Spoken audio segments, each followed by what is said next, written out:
Well, thanks everyone for joining us. We're going to go ahead and get started with the presentation part. Then there are going to be some of our progressive organizations that are going to share after Natalia's presentation. But to kick it off, I want to introduce one of our longtime YPDA board members, Natalia Hussey Burdick. She also works at the Capitol. And without further ado, I'm going to turn it over to her. Good morning and welcome everybody. As he mentioned, my name is Natalia Hussey Burdick, and one of my favorite things to do is demystify the legislative process and help bring people like you into the whole process so you can participate. And we'd love to have you in the building if we could, although it's still closed down for the extended pandemic. But the silver lining to that is it has never been easier to participate and to get involved. We had people at a hearing yesterday who were pulled over on the side of the road as they were driving to work, people with their kids in the background. This is absolutely a pivotal way to get involved with the legislative process. So I'm really excited to bring you through it today. We're also excited to have all these wonderful organizations with us today. Oh, I'm sharing that second screen. I've been honored to stand by all of your sides over the last few years as we fought for environmental, economic, and social justice. So after my presentation, they're each going to take a couple minutes to talk about the bills they're following this year. And hopefully you can all help us move forward and pass bills together. So the best way to do this, I've found, the best way to explain the legislative process is actually to take a journey through the legislative website, capital.hawaii.gov. This is actually my favorite website of all time. I'm here, like, no exaggeration, I'm on this website maybe 50 to 100 times a day. This website has so much information. They've actually won awards for being one of the best legislative websites in the nation. I highly recommend, if you have time, go through and just click all the buttons and see what they do. There's a wealth of information here. So I'm basically going to take you on a broad overview first, and then we're going to get into, we'll do some questions, and then we're going to get into a little bit of how to create an account and how to submit testimony and stuff. So here on the home page, you will find a ton of information. In the middle here is kind of like recent updates. This changes a lot depending on what's going on. But if you scroll down, you'll see these 9 boxes here. And these are kind of the most commonly used boxes I use all the time. So you can click here and find all the different legislators. And you can narrow it down by House or by Senate. So you can show only the senators. If you've got a bill that's being heard in the Senate and you want to contact all the senators, you click Show Senators, and you can only, it shows all the contact information for the senators. You can call them down the list. There's also this really cool button to email all senators. It'll give you the email address for all sends. I think it's just sends@capital.hawaii.gov. And then you can do the same with representatives. So just show all the representatives there. And then you also often need to know the committee. So I'm going to go back to the home page here and say your bill is in the Health Committee.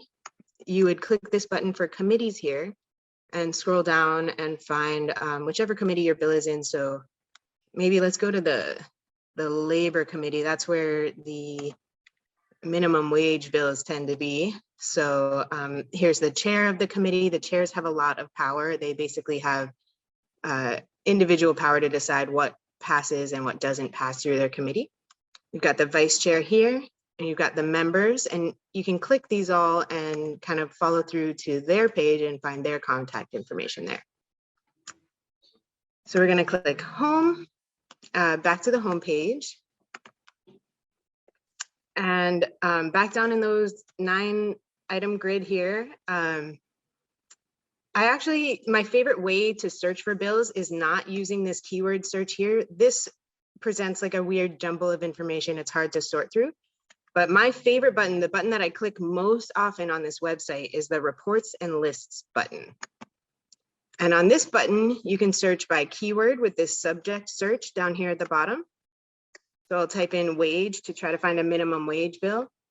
It does take partial words. So if you search something like wage, it might show up sewage, which has wage in it, but it isn't exactly minimum wage.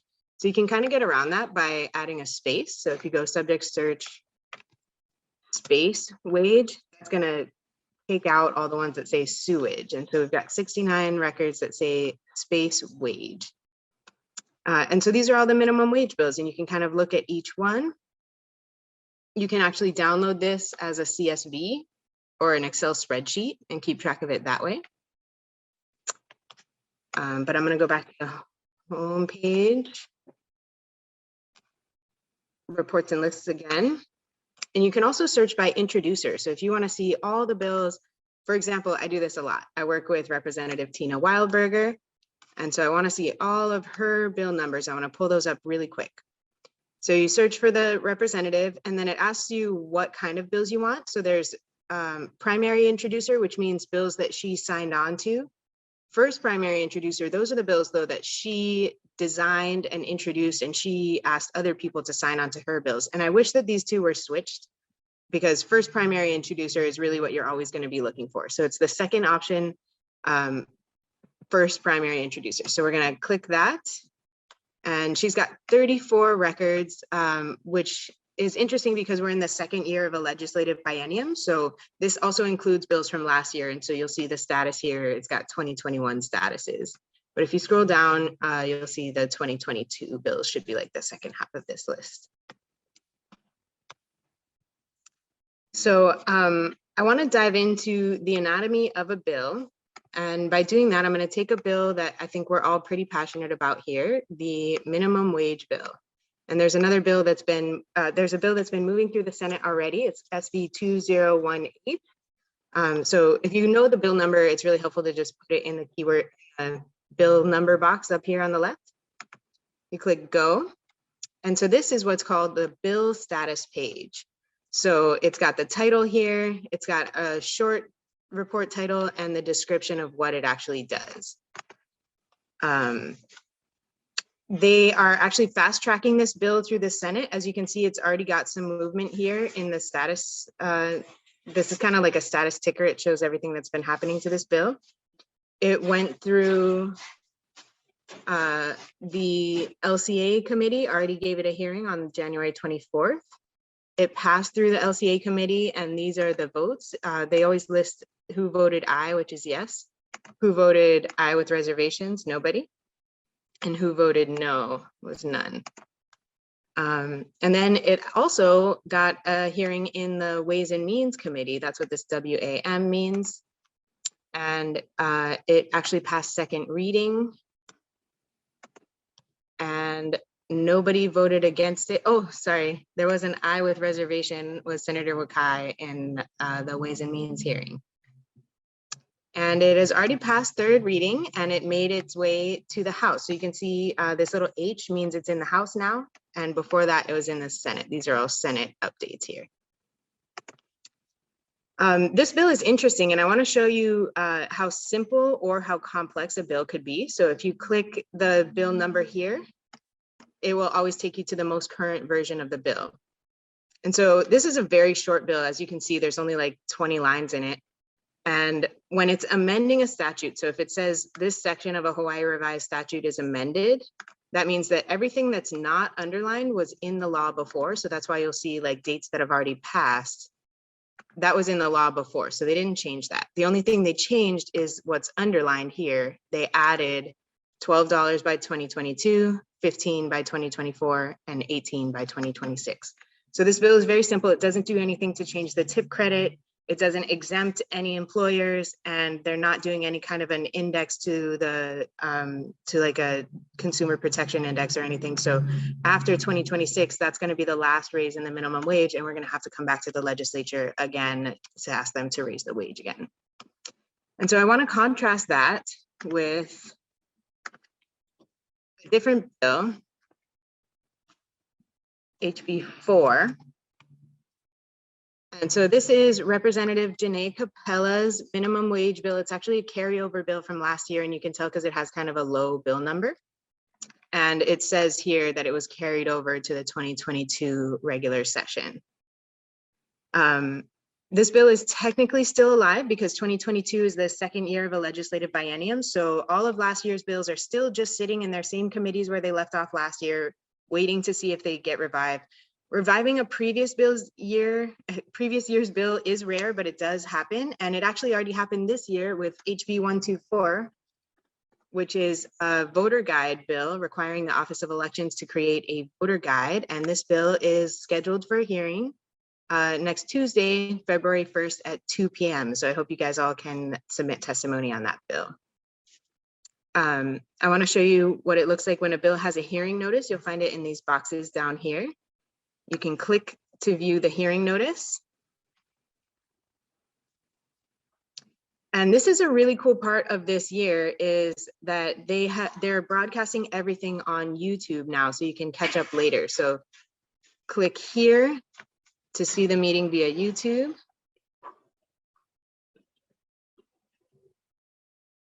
And so this is the House of Representatives YouTube page. I actually have these bookmarked. I have the House of Representatives bookmarked and the State Senate bookmarked. And they give notifications and tell me when there's cool hearings going on. So sometimes I just like listen to a hearing while I'm doing laundry or something. This has made it more accessible than any time ever before. Does anybody have any questions so far? Okay, so everything I've talked about so far has been kind of positive. I'm looking up all these awesome bills, thinking about how to submit testimony, how to call your legislators to promote them. But we all know that bills die, and they die quite frequently. So how do I know when a bill dies? The answer to that is deadlines. The deadlines are a little bit difficult to understand, but we'll work through them now. So basically, there's this button in the top corner that says View Legislative Calendar. You can find that it's on any page, and it's also on the home page. It should be in the same spot always. So if you click the button that says View Legislative Calendar, it brings you to a PDF.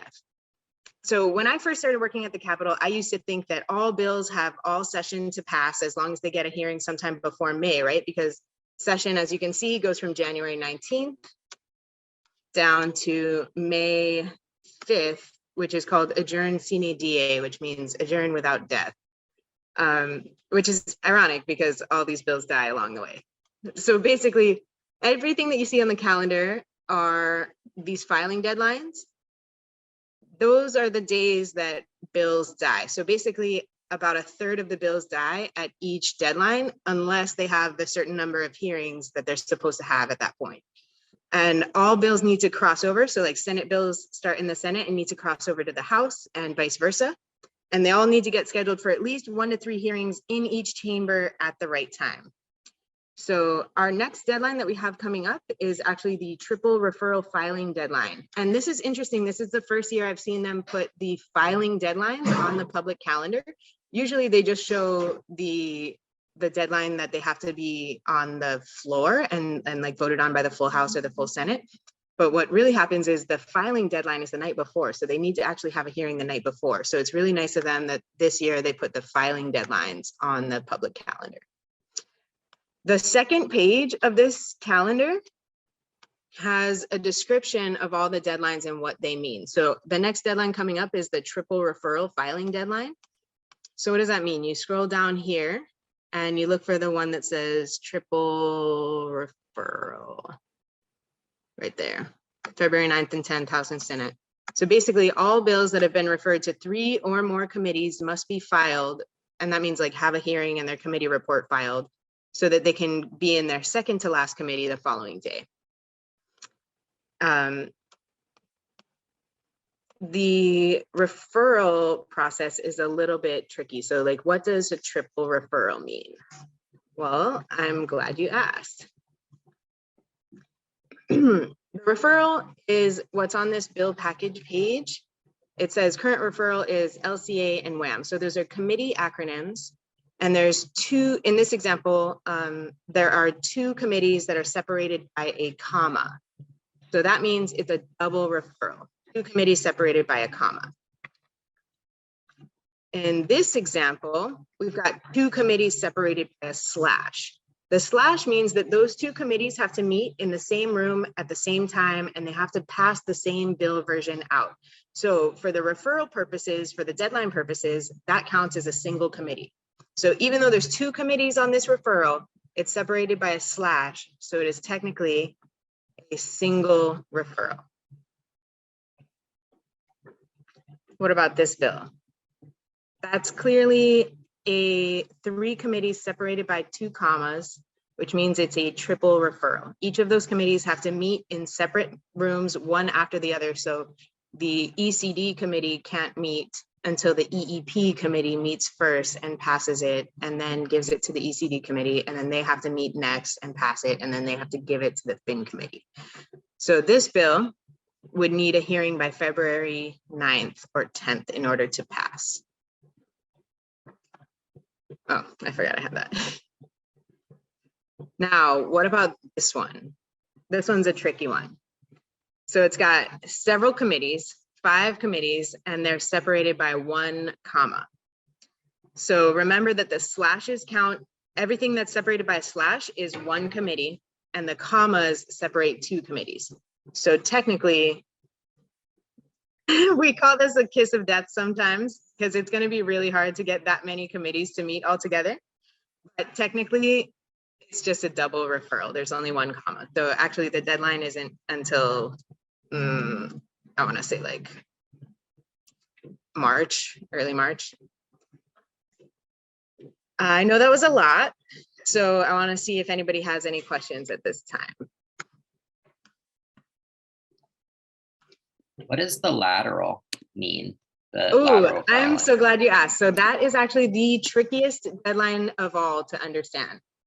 So we're back at the session calendar, and that's the one that trips a lot of people up because there's no real easy way to say it. Lateral means all bills that are referred to more than 1 committee must move to their final committee in the originating chamber by this day. So February 18th is the lateral. So it means in these examples that we had, let's take those examples. Okay, so a triple referral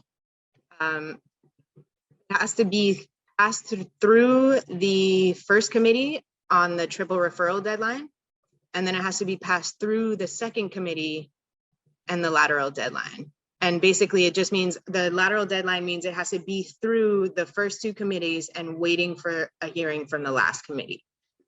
And the reason for that is because that last committee, without that lateral deadline, that last committee would be like, would basically like back up all their hearings until the last day before the crossover deadline.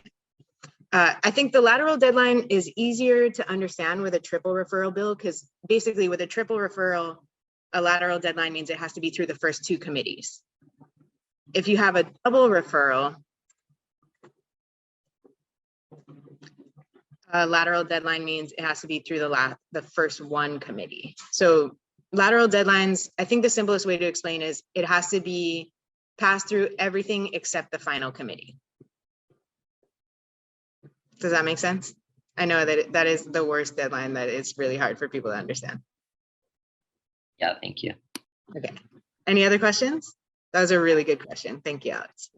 I have a quick question just about, this 2-year cycle that our bills go, or I guess that our legislature kind of operates on. And a lot of bills were carried over, but then it's like they got a new number.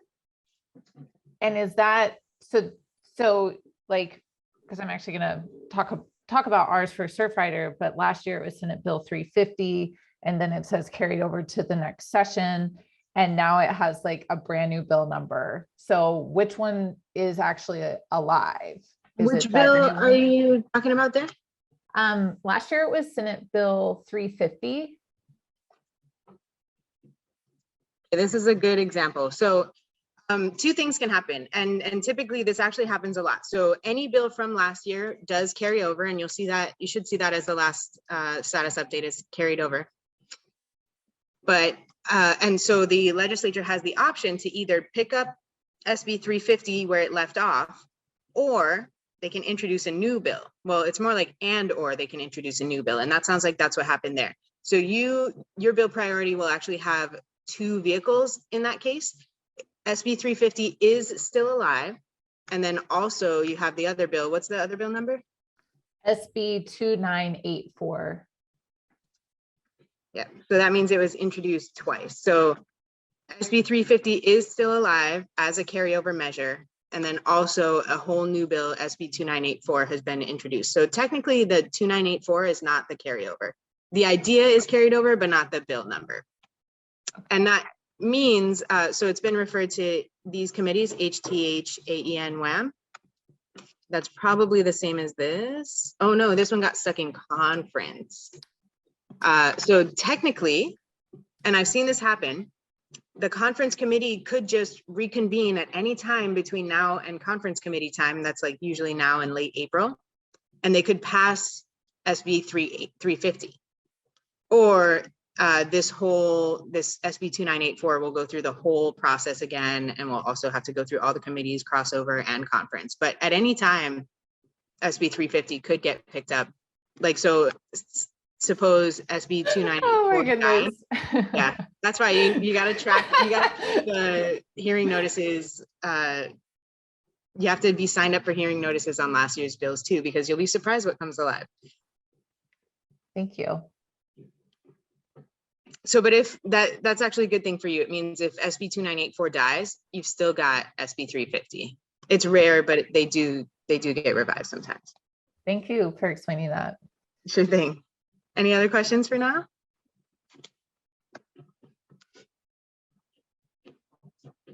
Okay, we are moving right along. I have a quick one. Sure thing. Go right ahead, Nadia.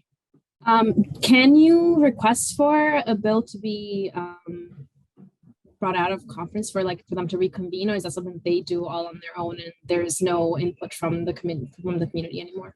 Yeah, so you can absolutely request basically anything. You can always, and all these deadlines and stuff can all be waived if, you know, the right people in power want them to be waived. And they do sometimes. Usually I see it happen for bad bills. So you can absolutely say, please reconvene the conference committee for this good bill, SB 350. How effective that's going to be, I'm not super sure. It kind of all depends on how they're feeling and, you know, how into the idea they are.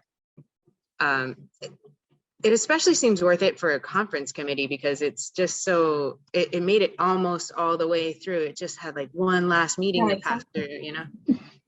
It was so close. Yeah. It was so close, but it had been watered down quite a bit. So I guess that was the other question too, is like the version that was in the committee, we actually didn't want, like it had become then sort of a bad bill that wasn't the intent of the original bill. So is that the bill that carried over, or is the original bill what carried over? So the interesting thing about conference committee is that's what they're discussing in conference committee. They're discussing whether they want to keep the original version, the HD2 version, the SD1 version. And sometimes they're like, we want the original version in the preamble, the SD1 in section 1, and the HD2 in section 3. And so that's kind of what they're discussing in conference committee. And so theoretically, any version is on the table. At conference committee, they're not supposed to put any new bill material in that hasn't already been in one of the previous versions. They're just supposed to be like picking and choosing which of the previous versions or which combination they want. And so any of them, the answer is they could reconvene and pick any of the bills. And that might be why they decided to reintroduce a whole new bill that doesn't have those amendments that you didn't want. It's a cleaner way to do it. It doesn't have the possibility of putting in, you know, the bad stuff. Thank you. Excellent questions, everybody. Any others? Okay, so this is a really good example to stay on here. There's this submit testimony button here, but you can only submit testimony in the narrow, like 48-hour window before a hearing. So how do you know when there's a hearing? Are you supposed to just keep checking this every day? What you have to do is you have to sign up, create an account on the Capitol website, and I will show you how to do that and how to sign up for hearing notices. So if you try to click submit testimony now, it'll just say, please sign in to submit testimony. So you see this button up here, it says sign in. Having trouble clicking it. I'm going to sign in with action at YPDA.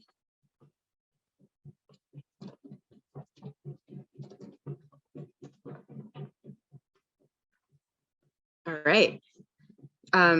So now I'm signed in, and you can tell because it doesn't say sign in anymore here. It says like edit account or log out. And then also when you're signed in, these top 3 buttons of the little 9 square grid down here are orange.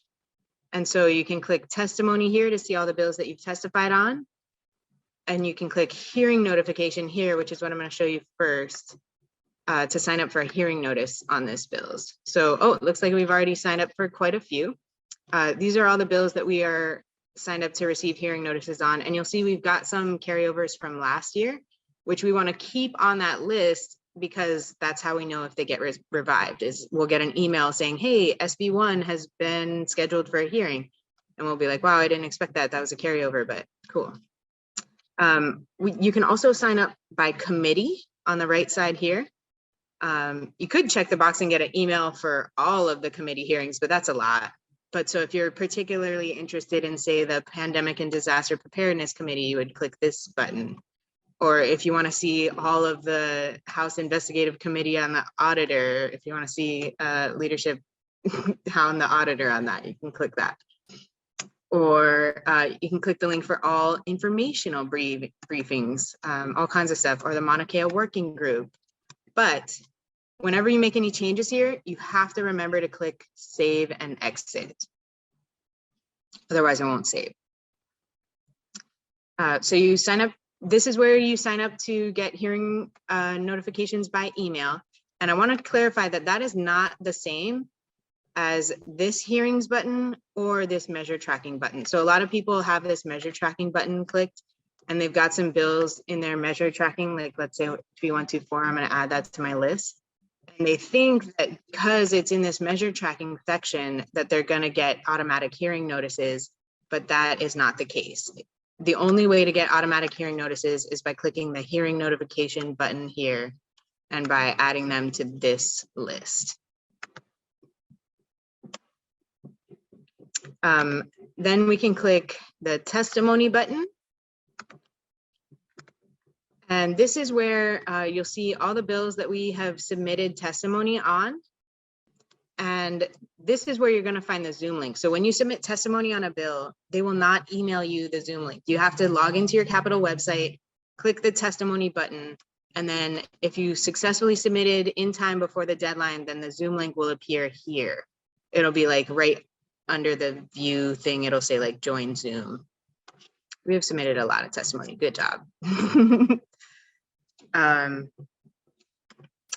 And so when you get that hearing email that has been scheduled for a hearing, usually you only get 48 hours notice and you need to sign up to submit testimony as soon as possible. So there's a really big difference between written testimony and oral testimony via Zoom. Written testimony can be submitted anytime up until the hearing. You can submit it like an hour before the hearing. But if you want to attend via Zoom, which I highly recommend you do because that is a much more powerful way to get the legislators to hear your voice, that has to be done. You have to log in and submit testimony at least 24 hours before the hearing. And testimony does not have to be complicated. So I can show you like how easy testimony can be. We're going to do HB 124, that voter pamphlet bill. It has been scheduled for hearing, so they are ready to accept testimony. Remember, I said you cannot submit testimony until it's been scheduled for a hearing. So we're going to click this button for submit testimony. We've got the button, the bill number here in the little box. Click continue. And so it pops up this testimony kind of like template. So it's, you want to make sure that this is the right bill you want to testify on. Sometimes people accidentally testify on the wrong bill. There's like a typo in it or something. You want to put the testifier's full name. Thanks, Will, for testifying on this. You're going to indicate your position. We're going to click support because we want voter pamphlets. And that's honestly all that you have to do. If you just want to save your place in line via Zoom, like if you just want to give oral testimony, all you have to do is click support or oppose or comments only, and then say, I want to be testifying remotely via Zoom. You're going to check this box for remotely via Zoom. It doesn't have to be long. It doesn't have to be complicated. All you have to do is click the box for support and click the box that you want to testify remotely via Zoom. If you want to, you can write a testimony, and it can be as simple as, I support this bill which will help people understand their elections. Or it can be like a long, like, I have seen scientists submit like 10-page like scientific articles and stuff, and it's like, bless you, they are not going to read that. I recommend keeping your testimony to 1 page or shorter. You can upload a file of testimony, or you can type it in here. And then actually, since we're not going to be testifying remotely via Zoom, I'm going to just check the box for written testimony only. And I'm going to say YPDA supports this bill. Mahalo for reviving it. And then you click submit. Once you do, you are no longer able to edit your testimony. So make sure that's exactly what you want to submit. So I'm going to go ahead and click submit.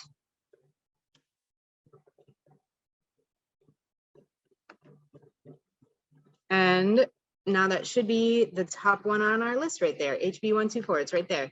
And if I had checked the box for Zoom, it wouldn't be available yet, but I think they post the Zoom link here like an hour or 2 before the hearing. It kind of depends on the committee, but it shouldn't, don't freak out if it's not there. But if you do have any problems, call the public access room and I'll show you where to get that. So it's on the home page. We're going to click this button called links. We're going to scroll to where it says public access room. It's a different website, so we have to like click this disclaimer about third-party websites. And this is the public access room. Honestly, they are the best office that we have. We're one of the only states in the nation that do this. They exist to help you understand how to participate in the process and to help you with any issues that you have with the bills or with testimony. So if you ever have any problems, you can contact them using the contact tab and give them a call. Virginia and Keanu are super awesome, and they have an awesome session staff too, who I forget, but you can call them or email them if you ever have any problems submitting testimony. Does anybody have any questions about testimony?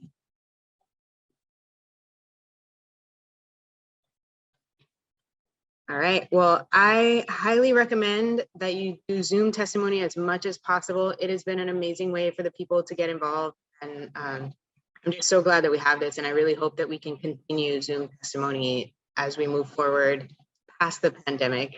I hope we don't go back to in-person only, because especially in a state like Hawaii, where we've got so many people living on neighbor islands, I just cannot believe that the legislature expects everybody to, at 48 hours notice, go buy a plane ticket, go find somebody to watch their kids, go find somebody to cover their shifts, fly over to Oahu as the only way that they can be heard. I just think that's ridiculous. Any other questions?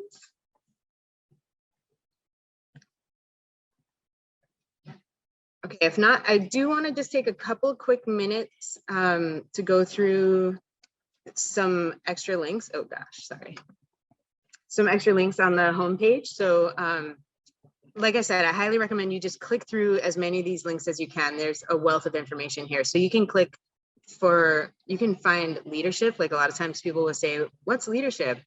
And so you can click House or Senate. And so this is like a little bit about the House of Representatives. They've got their special committees here, yearbooks here, attendance sheets, like internal timetable, House special committees, House YouTube channels, and leadership right here. So we've got the Speaker of the House, Vice Speaker, Majority Leader, Majority Floor Leader, Minority Leadership, tons of information there. You've got the archive. So if you ever want to look up an old bill, like from all the way back to like 1999, they start to look a little different past like 2010-ish, but all kinds of information here. You can look up like an old bill by a keyword or by bill number. You can look up old committee reports, old hearing notices.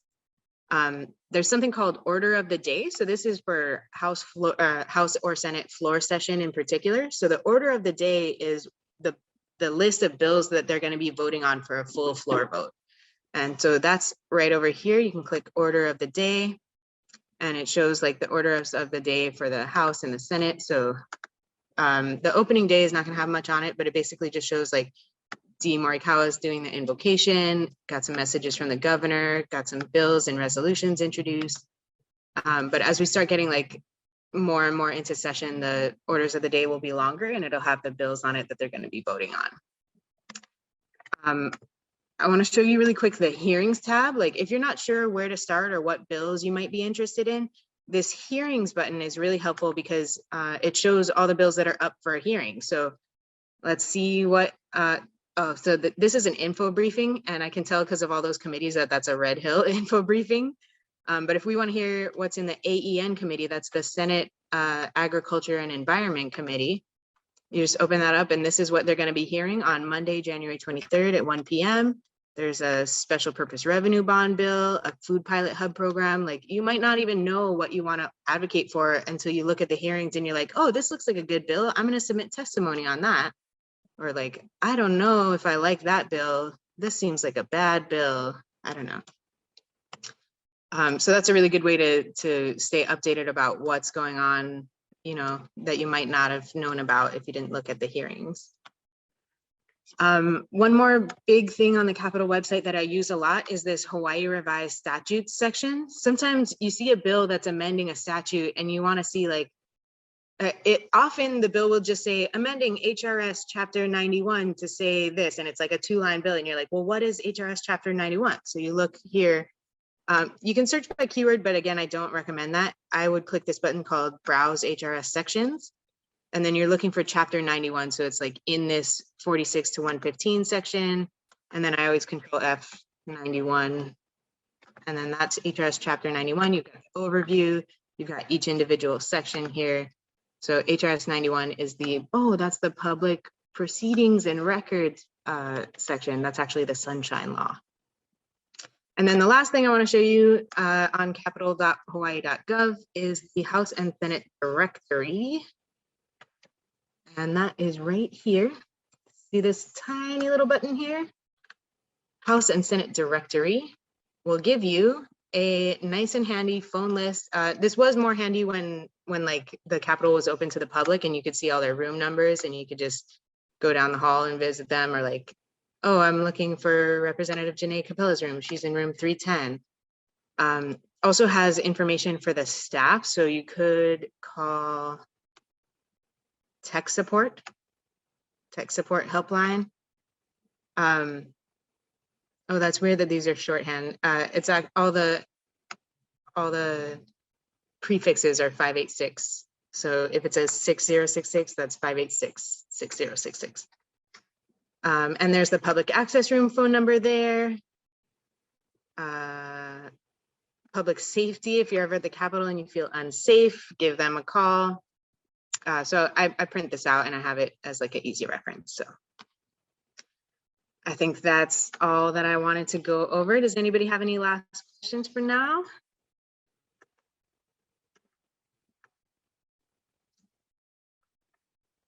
All right, well, I want to thank everybody for joining us, especially our partner organizations.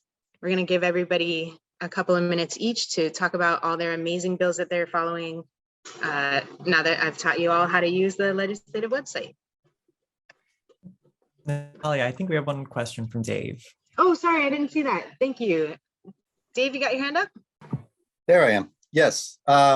We just had Marty Townsend at our Climate Coalition meeting, and she went over how to build support in the legislature. And anyway, we filmed that, and we're going to share that with everyone. Anybody wants to get that.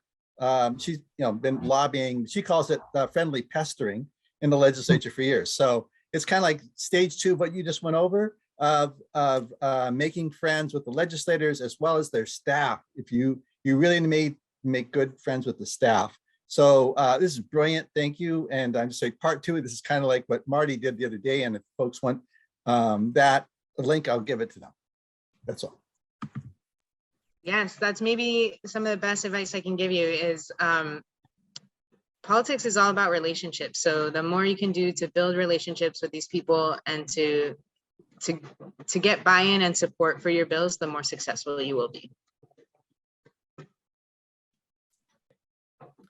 Well, thank you, Natalia. I know you'll be around, so if people have questions that they just thought of, might take a second to percolate, we can take those at the end as well. I did want to, did you get any notes about the order, or should we go in the order you put in the document? The For the presenters. document should probably be fine. Okay. All right. Didn't So I'm get going to it. put the order that we're going for our presenters in the chat, so you're all aware.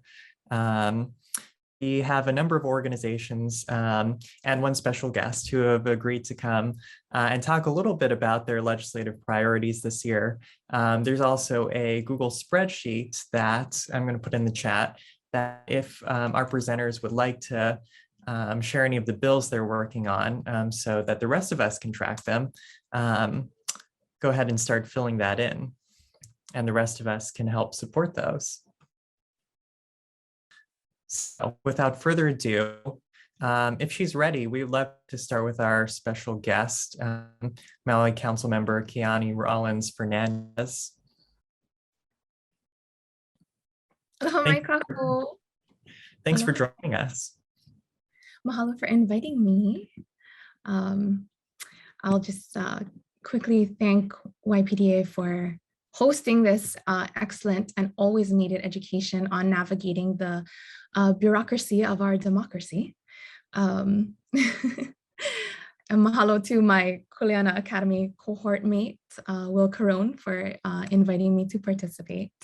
And for everyone here, for attending and for being champions for our community and for our Aina. And I, always got to give it up for Natalia. She is such an incredible expert on all of this. I was invited to just kind of speak quickly, about 5 minutes. So I made it like super concise. And I've been watching since 12. So I tried to tailor my comments to some of what was discussed earlier. Okay, so important factors to remember after getting through all of the registration and figuring out how to find your legislator and figuring out how to submit testimony. There are, after being a council member for a little over 3 years now. Oh, I'm sorry, I'm Keaney Rollins Fernandez. I'm the Maui County Council Vice Chair, born and raised Molokai, Chair of the Budget, Finance, and Economic Development Committee. Okay, so I boiled it down to 2 points, and then point 2 has like A and B. Okay, so before becoming a legislator, I think there were things that I subconsciously assumed. Because why not? Why wouldn't you assume those things? I assumed that legislators were subject matter experts on bills they introduced or the committees they sat on. That is not true. And 2, bills are only as strong as their champions behind it. And so the 2 points behind that. So the strength of the bill itself and the strength of the legislators' political capital or their clout. And then I'll expound a little bit on those 2 points. So legislators aren't necessarily subject matter experts on the bills that they're introducing or the bills that are coming to their committee or the committees that they sit on. They rely, like myself, on experts to help educate me and help guide me and my colleagues in order to make the right decisions, in order to ensure that we're accomplishing our goals through this legislation without unintentionally causing harm to any other groups of people or industries or the Aina. And so, like, minimum wage bill that was discussed before, I think, sometimes, we may think that the legislators may have a background in economics or business or have, the social statistics to understand how these things all work and how they should work and how they can be improved. But a lot of times they don't. And so it's up to us as a community to ensure that they have the information that they need in order to make the right decisions for all of us. So identifying who has this information and, asking them to provide, written or oral testimony is critical. Okay, and then the second point with bills, only being as strong as the champions behind it. So even on the council, sometimes we'll get bills that are great in concept, but the language itself hasn't been vetted enough and need to continue to be worked on. And I see that at the state level as well. I think Wayne Tanaka is still on. I saw him earlier, and he can tell you how hard we worked on the Aina Kupuna bill that passed last year.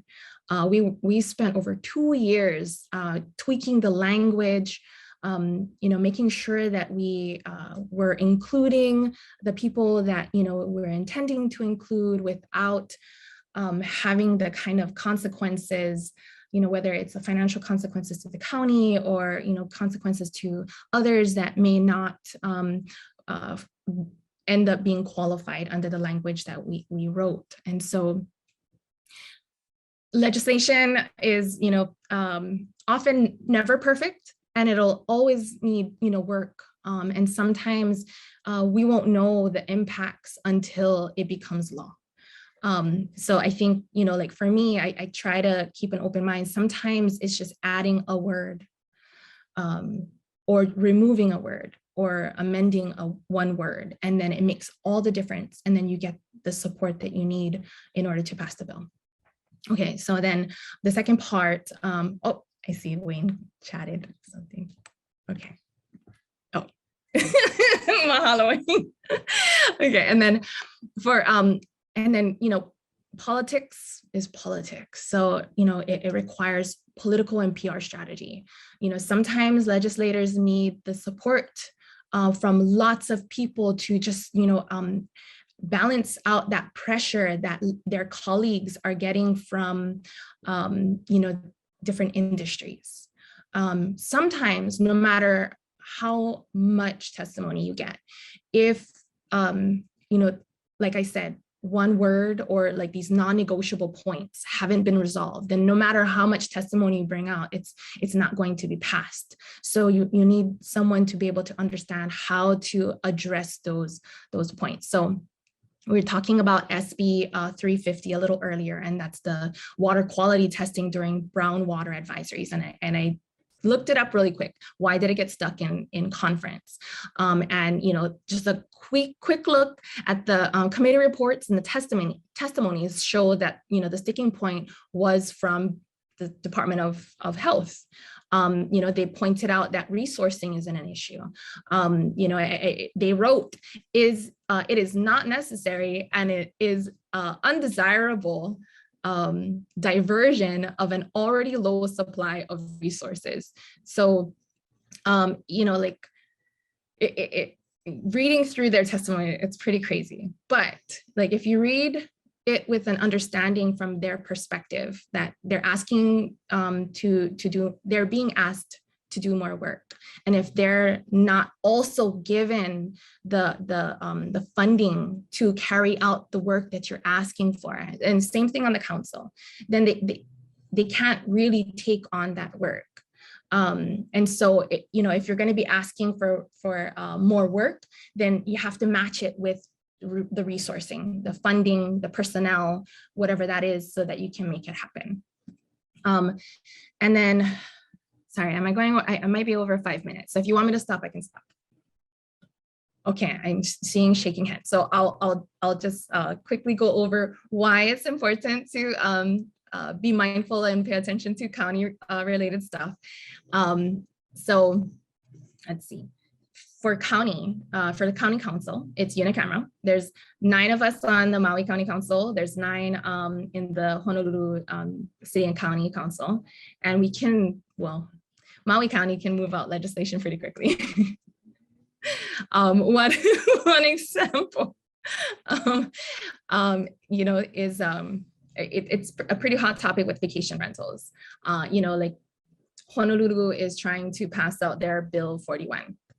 You know, in Maui County, most of what's being required in Bill 41 has already been law in our county since 2012, and it works great for us. On Molokai, in 2019, I introduced a bill to not allow any rentals in residential zone areas that are not owner occupied without people staying less than 180 days, which is 6 months. So basically, like effectively banning short-term rentals in non-hotel or resort zoned areas. And the Molokai community is super stoked about that. They love it.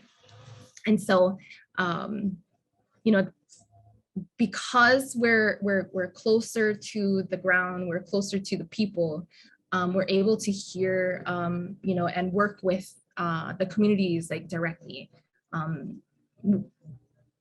We are charged with, you know, like doing like increasing more affordable housing, not necessarily building more affordable housing, but making sure that we're passing legislation and setting up tax structures to incentivize long-term housing.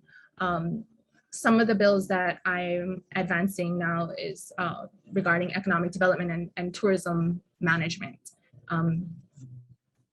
One of the big bills that I'm really excited about. So we passed a new transient accommodation moratorium in December. The mayor vetoed it and we successfully overrode his veto. And so we have a moratorium on any new tourist accommodations. And I have a bill that will be proposing basically caps on all transient accommodations. So that'll be coming out next month, and I'm excited about that. So anyone wanna support that that's on Maui, I would really appreciate and love your support. And I'll stop there. Mahalo. And I can stick around for questions, Ryan. Yeah, thank you. That's great. Thank you, council member, and thank you for your inspiring words and sharing what you're working on. I will now invite up, let's see, Kalahui Hawaii Political Action Committee.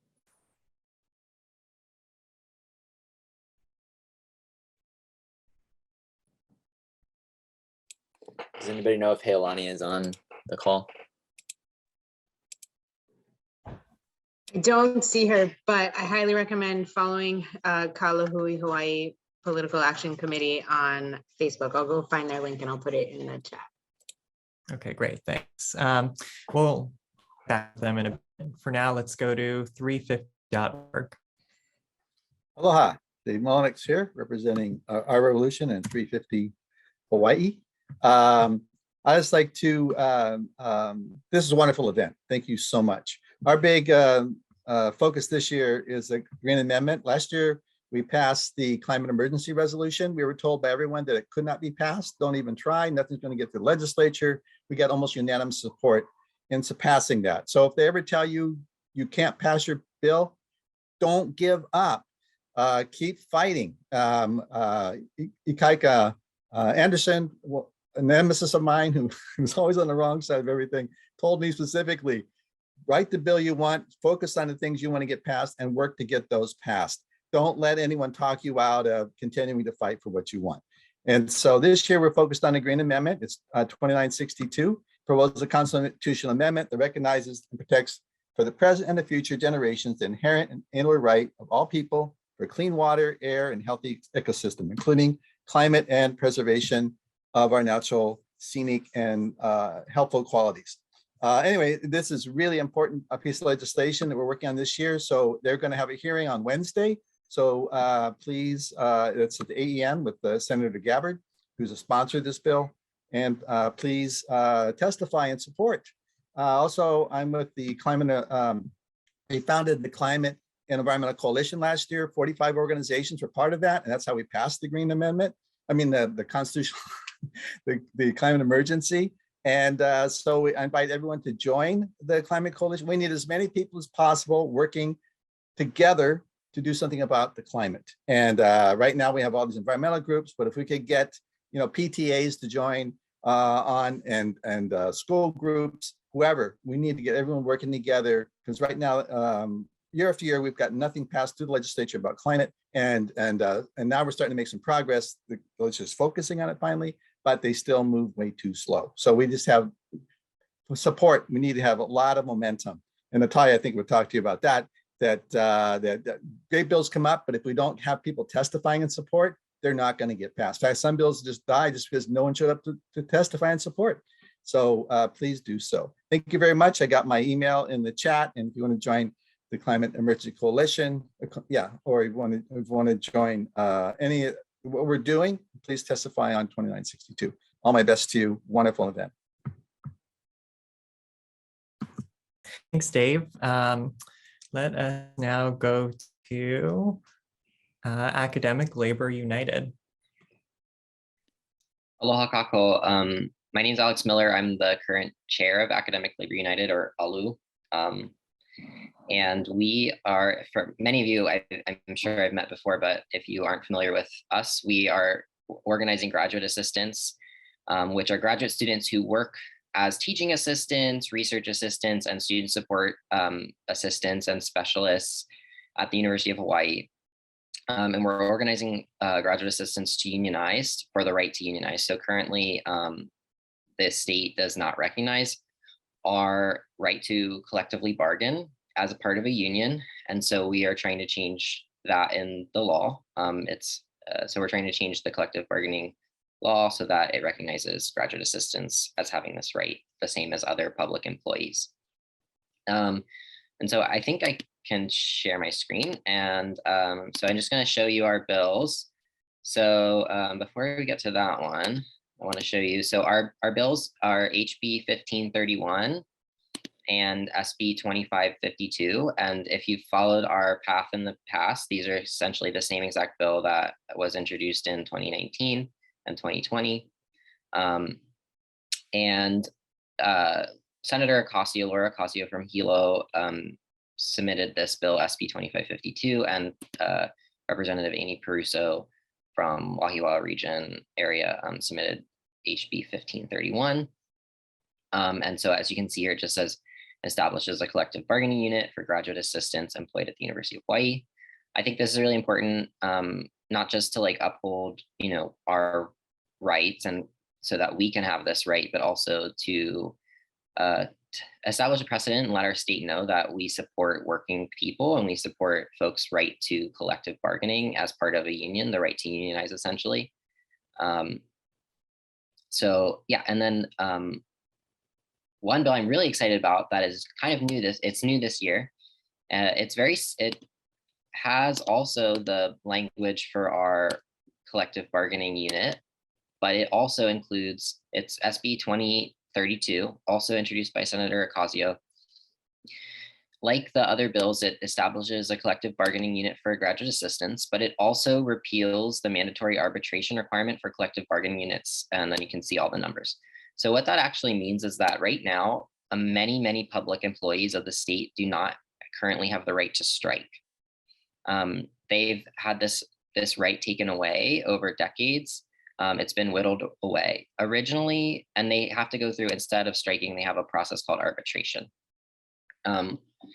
So originally this was created so that public employees who are doing really important work that can't be stopped, so essentially firefighters and like EMTs, couldn't strike. And this, over a period of several, like couple decades, basically, other groups like regular employees who are not doing essential services necessarily were also had this right taken away. So they were moved from the right to strike to the right to collective, or to the arbitration process. And And this bill would return many of those units. So other than police officers and firefighters, I believe every employee would have the right to strike essentially after if this bill is passed.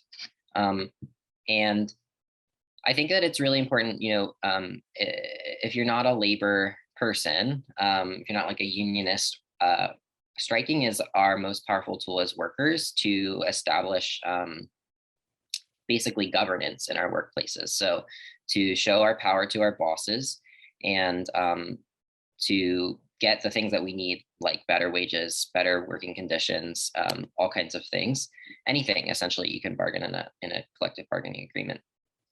And right now, if public employees don't have this right, then that means that they can't advocate for those things for themselves.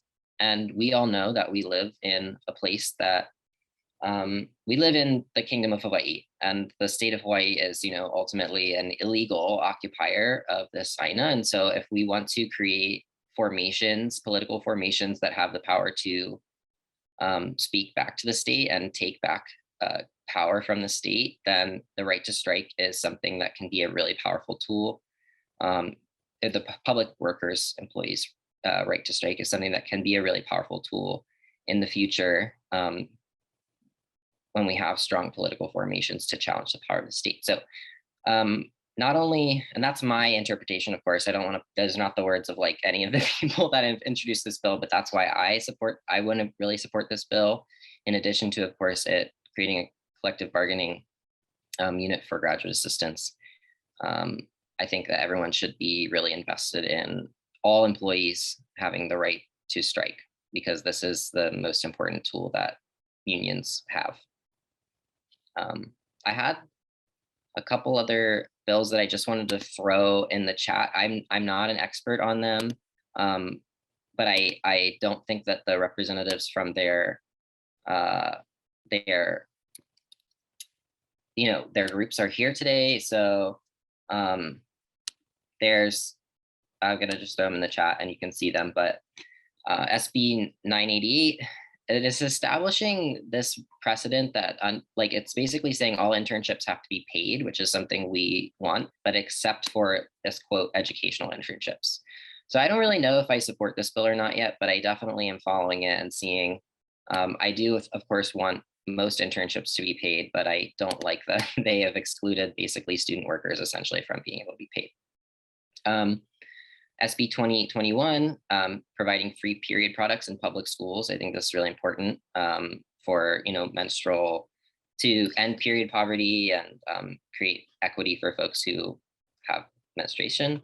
And then Affirm is introducing Affirm Hawaii has introduced like 4 different bills that you can see here that I think are really important to follow and support. Thank you. Thanks, Alex. And you can add those to the spreadsheet as well if you'd like. Let's now go to Common Cause Hawaii.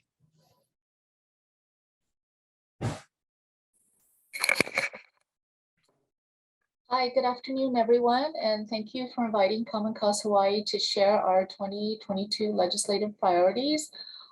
This session has gotten off to a really, really fast start already. Several of our bills have already come for a hearing and are actually scheduled for a hearing next week. We focus on good government issues, ethics, transparency, sunshine law, voting and elections, and campaign finance reform. I'm going to start off with voting reform measures. This year, our priorities for voting reform measures is ranked choice voting. I know Council Member Fernandez Rollins also supports that. And so there is a ranked choice voting bill being heard next week. SB 2162. It's going to be heard in Senate Judiciary on Thursday, February 3rd at 9:30 a.m. We do support that bill. It is not a comprehensive ranked choice voting measure. It's just for special federal elections and county council, vacant county council seats. But we think that's a good start. Please testify. I dropped that in the chat already. So that's a ranked choice voting measure in the Senate that did get to conference last session, but for some reason or another, it did not make it out of conference. So we're hoping for good things this year. We also have bills introduced for ballot translation services, notification of ballot translation services. In the 2020 elections, we found out that for our vote by mail ballots that were mailed to our residences, only Oahu were notified that on the outside of the ballot that language translation services were available. The other islands were not given that notification, even though language translation services is provided through the state at the State Office of Elections. So we have two bills for that that's being introduced, and we hopefully can get some support on that. So that's our language translation services bills, so that everyone who need language translation services can receive that help.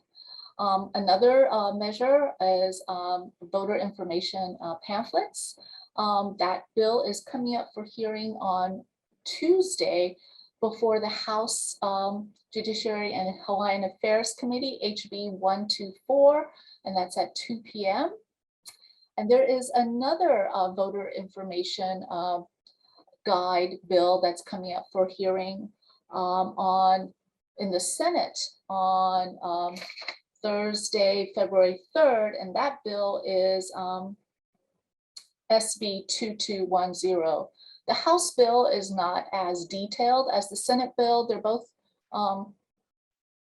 fair bills. The Senate bill is definitely more comprehensive. It covers ballot measures, county ballot measures, constitutional amendments. We support both. Something is better than nothing, and the state has to voter information guides. Please testify in support of voter information guides. So those are our voter modernization and election modernization efforts. As for transparency and accountability, we've worked with Representative Wildberger's office to get Sunshine Law improvements introduced. And I'm sorry, I did not put the bill numbers in the Google Sheets. There are an overwhelming number of Sunshine Law measures introduced this session. Our focus is to make sure that people can provide meaningful testimony at boards and commissions. There are a lot of boards and commissions that do not allow people to testify after presentations, but have people testify at the beginning of a meeting, and then there's presentations, and then we're kind of like, how do we provide testimony after presentations, or rebut the presentations that are made, and we cannot. And we also would like to have the board packet materials provided before our written testimony has to be in, so that we could actually provide meaningful written testimony instead of just testifying on the agenda items without seeing what the board or commission will be considering. And so those are the focus of our Sunshine Law amendments. We understand there are a lot of bills introduced to require in the future that the legislature provide remote access. And so we do support those as well. But like I said, there are so many bills introduced that we haven't really been able to focus on them at this time. Our last thing is we always work on campaign finance issues. We do have one bill introduced that's a campaign finance reform measure. It is coming up for hearing and government reform in the office, government reform in the House. It is HB 1881. I believe it's being heard on Wednesday.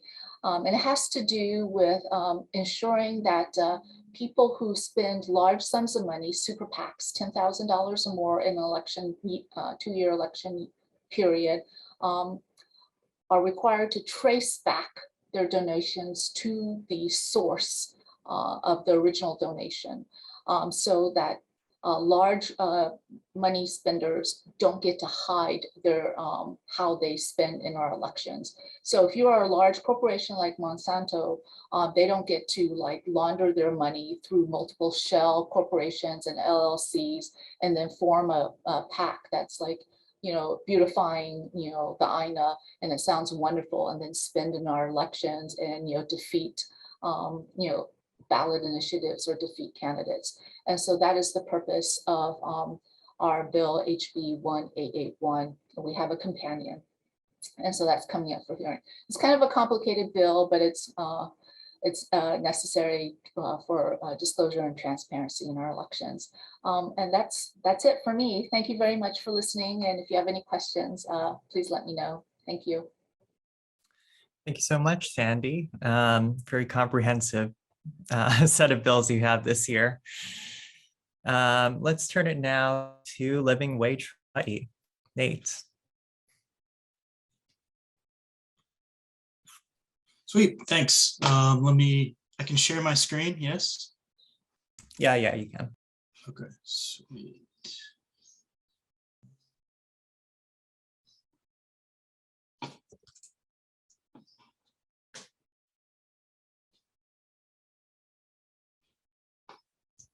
Sorry, 2 seconds.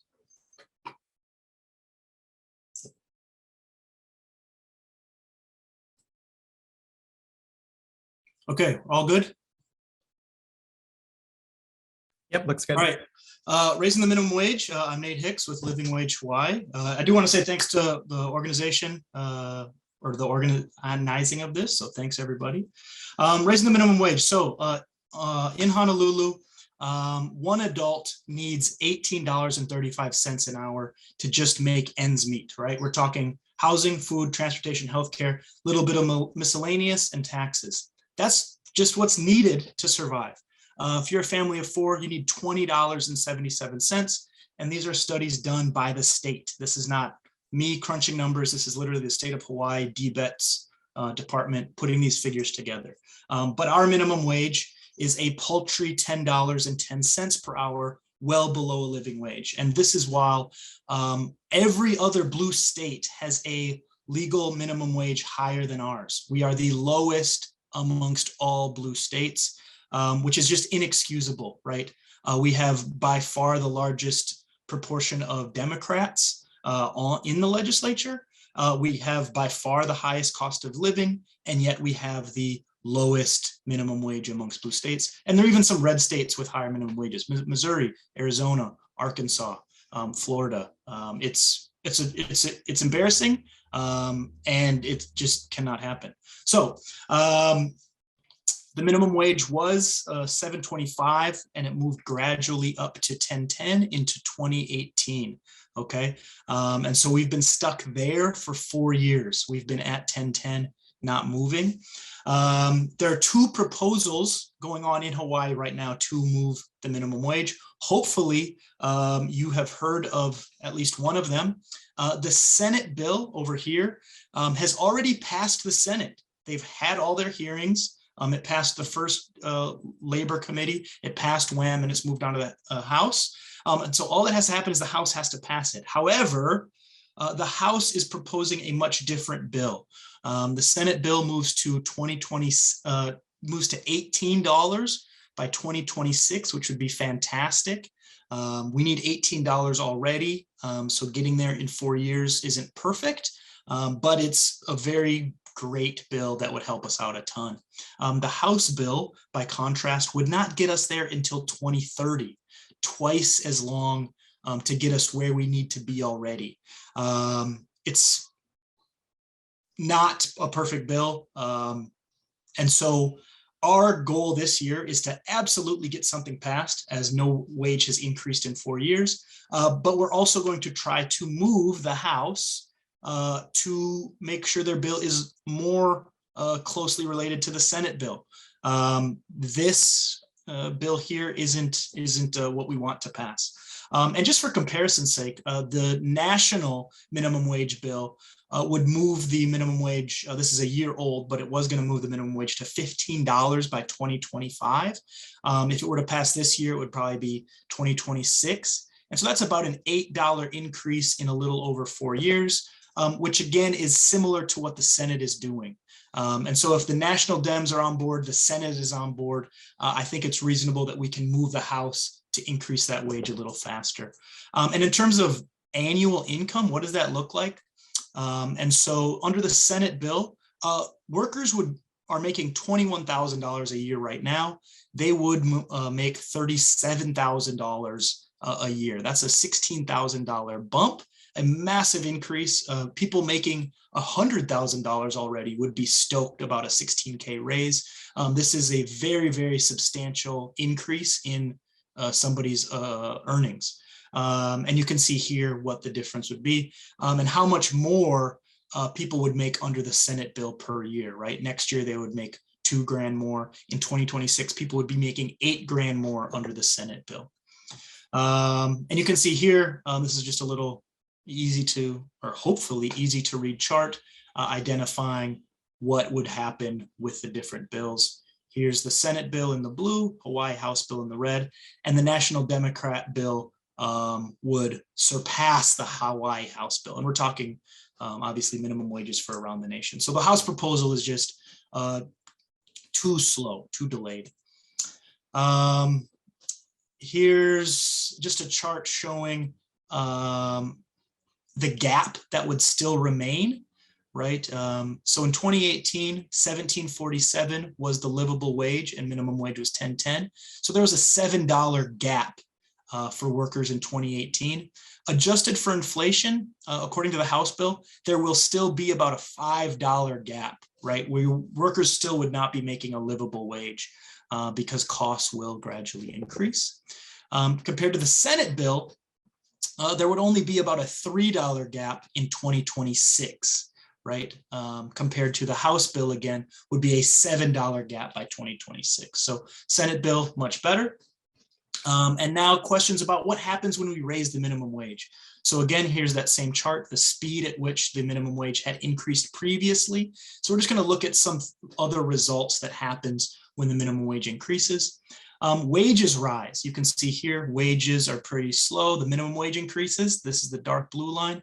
Wages for these other groups also increase, right? These are people that are dependent upon the minimum wage for their raises. Food prep, janitor, personal care, cashiers, retail salespeople. These are people working near minimum wage at all times. Raising the minimum wage greatly helps them, okay? What happens with economic output? You can see here, the blue line is what occurred pre-2014, and the blue line after is what occurred between 2014 and 2018 when the minimum wage increased. And this red line is kind of a trend line if the trend from 2010 to 2014 occurred. So you can see economic output raised higher during the years the minimum wage increased, okay? What happens with unemployment? Same thing, this blue line is the unemployment rate. While the minimum wage was increased, you can see unemployment also plummeted. What happens with prices? So prices generally increase. I think we've gotten a good lesson in inflation over the last year or so already. This is what happens. You can see inflation was going up, but during the years of minimum wage increases, inflation was not great at a greater rate of increase than other years. And so people always ask, like, well, if we raise the minimum wage, what would the cost of goods be? And so here are just a few examples. A Musa B with a 10.10 minimum wage would be about $1.79. With an $18 minimum wage, it would be about $1.90. And you can look here and see the difference in prices for cheeseburgers, poke bowls, plate lunches, right? You're talking about spending about 6% more for workers to be earning 80% more, okay? To me, this is an easy trade-off, and almost everybody is more than willing to pay more, slightly more for goods, for workers to be paid a sufficient wage. What happens with businesses? You can see here businesses were pretty flat between 2010 and 2014. And as the minimum wage increased, businesses, number of businesses also increased. What happens with small businesses? Small businesses was on the decline. Minimum wages increased, they actually started growing. There were more small businesses that came around during the minimum wage increase. So again, raising the minimum wage is not a burden to businesses. This is a big misnomer. It's a huge talking point for opponents. The evidence here in Hawaii does not point to any negative outcomes for small businesses. Okay, and then also servers. I know this is a big sticking point for folks too. The number of servers increased greatly as well during this minimum wage time. Okay. Democratic Party of Hawaii platform, we believe that the current minimum wage is starvation wage and must be increased to a living wage. And if you don't like the Democratic Party, but she's more your style, Alexandria Ocasio-Cortez wearing the Living Wage Hawaii t-shirt. When members of Congress fight to set the minimum wage below a living wage, they are playing a role in creating and preserving poverty in the United States. Okay. What can you do? Call and email your legislator. Testimony is important.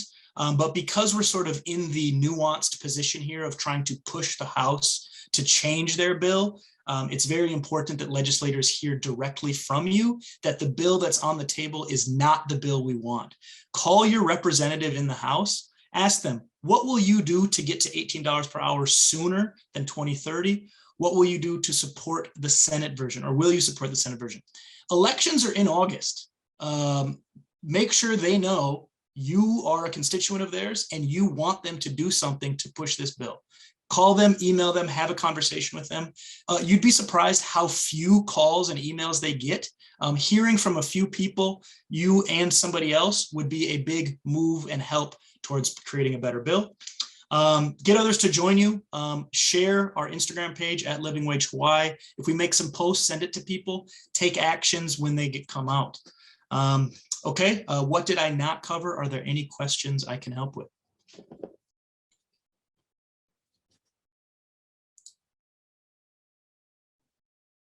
Okay, thank you very much, everybody. Enjoy your Saturday. Thank you, Nate, for a very comprehensive overview. Let's go to the Hawaii Interagency Council on Homelessness. Hi, that's me. Let me just share my screen really quick. Hopefully, oh, great, now I'm frozen.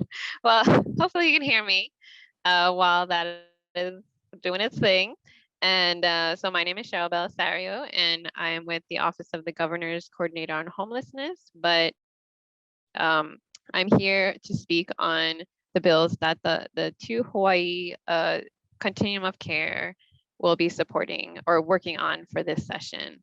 So basically the Continuum of Care are homeless service providers. It's mostly homeless service providers, but also providers that work on a number of topics related to the homeless service sector, including mental health workers, affordable housing advocates, you know, various different community members. Oh man, it's taking a while. Sorry. But okay, so we basically have three buckets of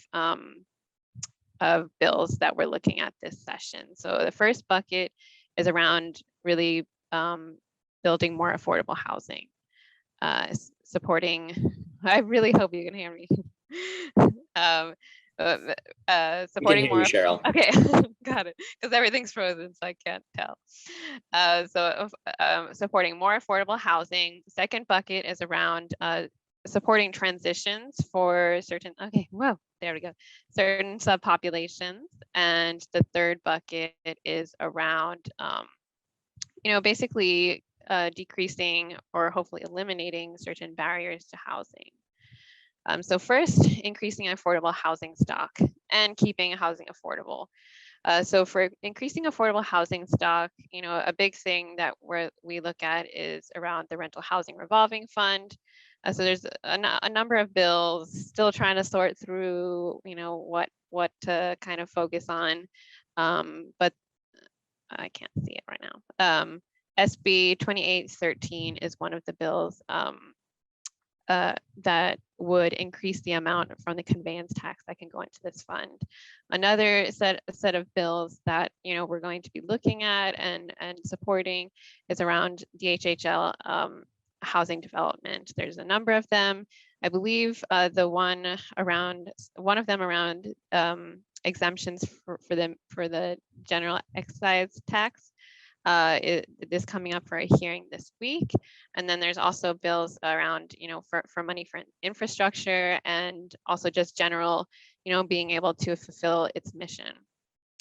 Keeping housing affordable, a big thing is around shallow subsidies.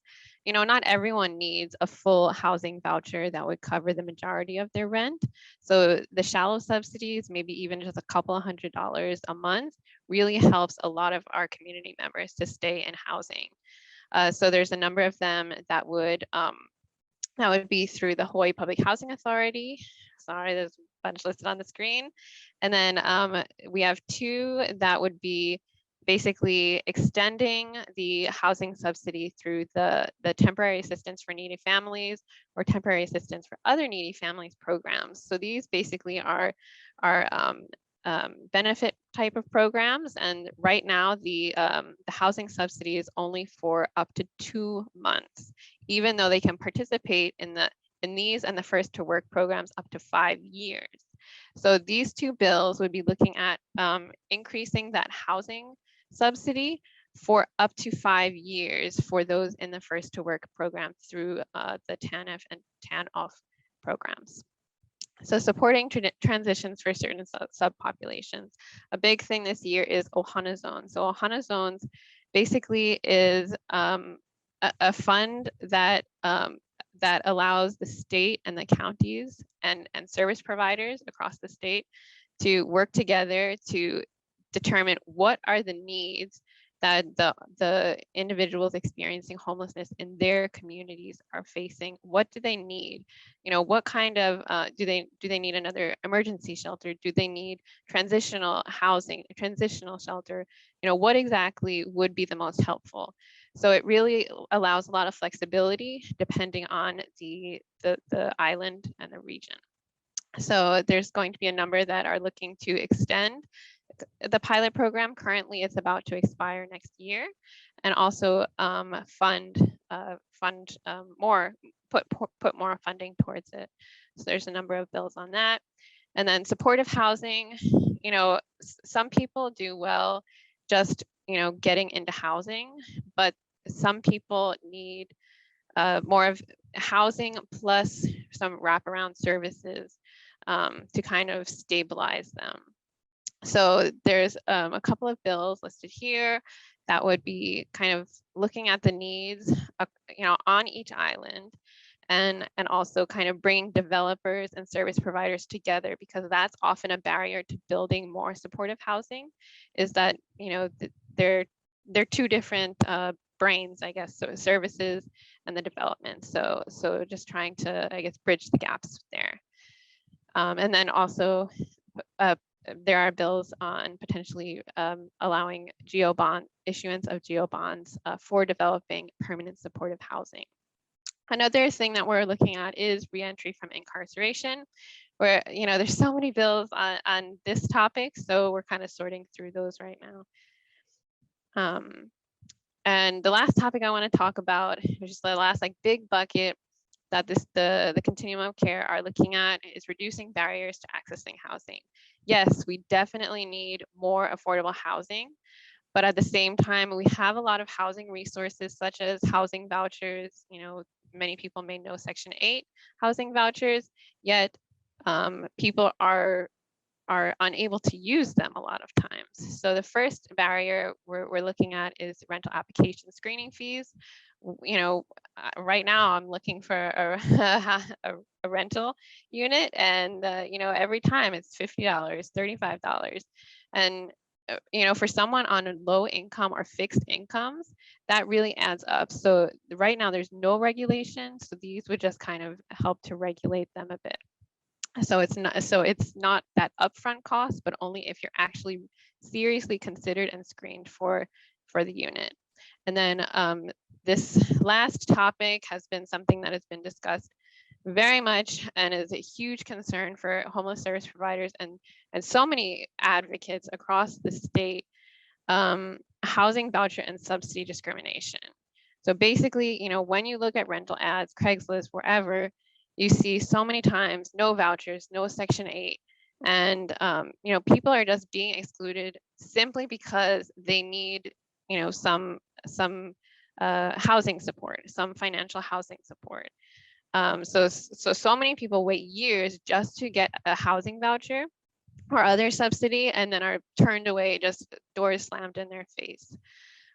So basically, this would prohibit discrimination based on the fact that a person has a voucher. I do want to note that there are two bills, a companion set, that there are concerns from homeless service providers on, because as currently written, the part about discrimination would limit it to discrimination in advertising only.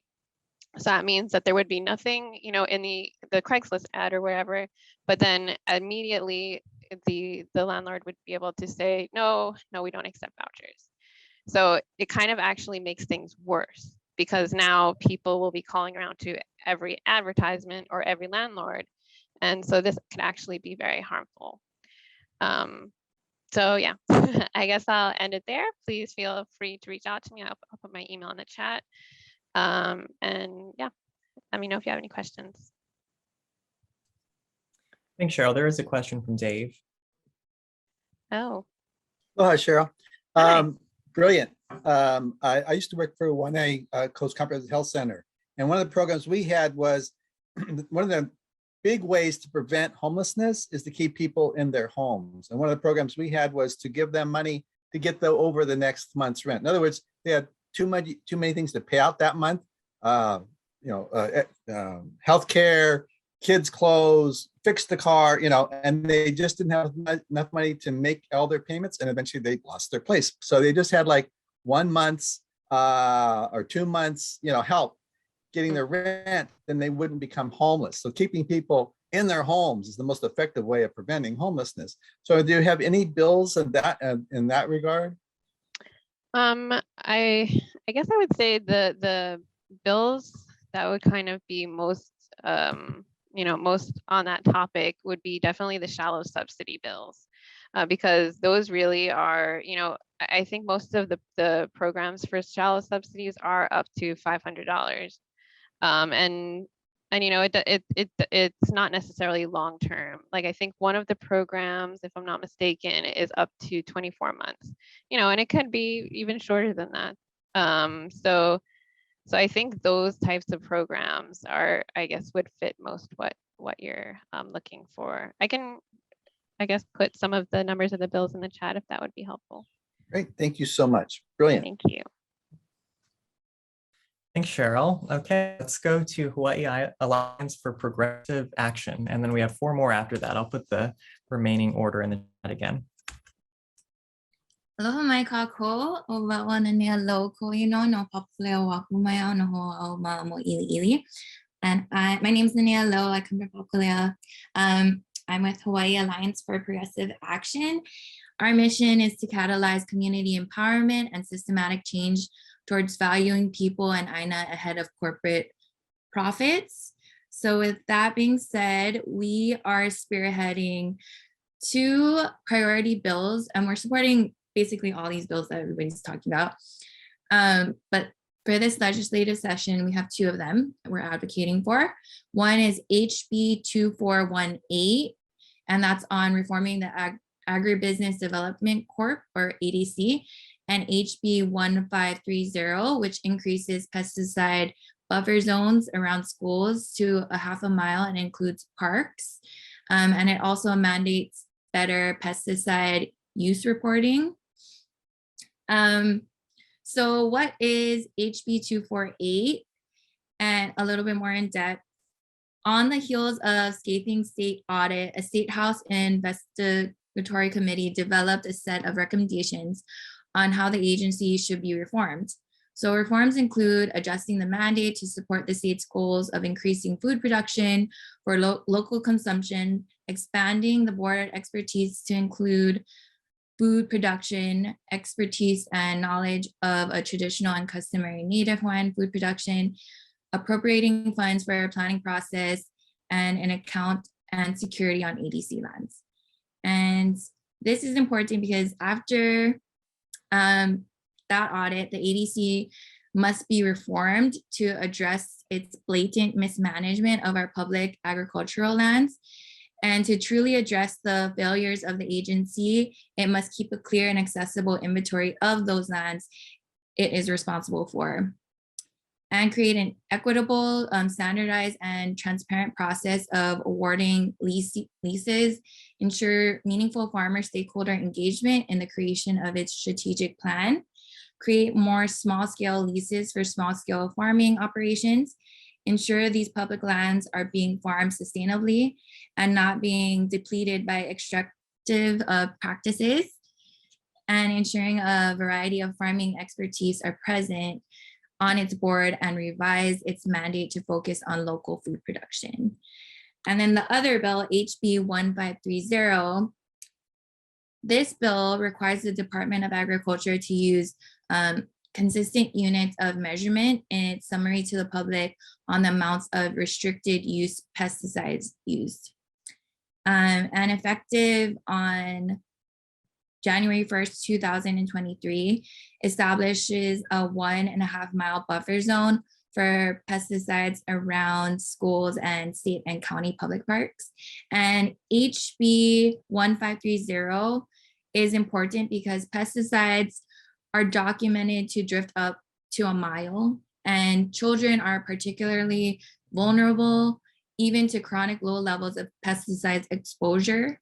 These buffer zones would protect our keiki from highly toxic, restricted use pesticides or pesticides that require a licensed applicator to use while at school or in our parks. The current buffer zone, which we passed in 2018, are only 100 feet, which is embarrassingly small, and protection from a pesticide drift and runoff is an issue that communities living adjacent to GE fields have been demanding for well over a decade.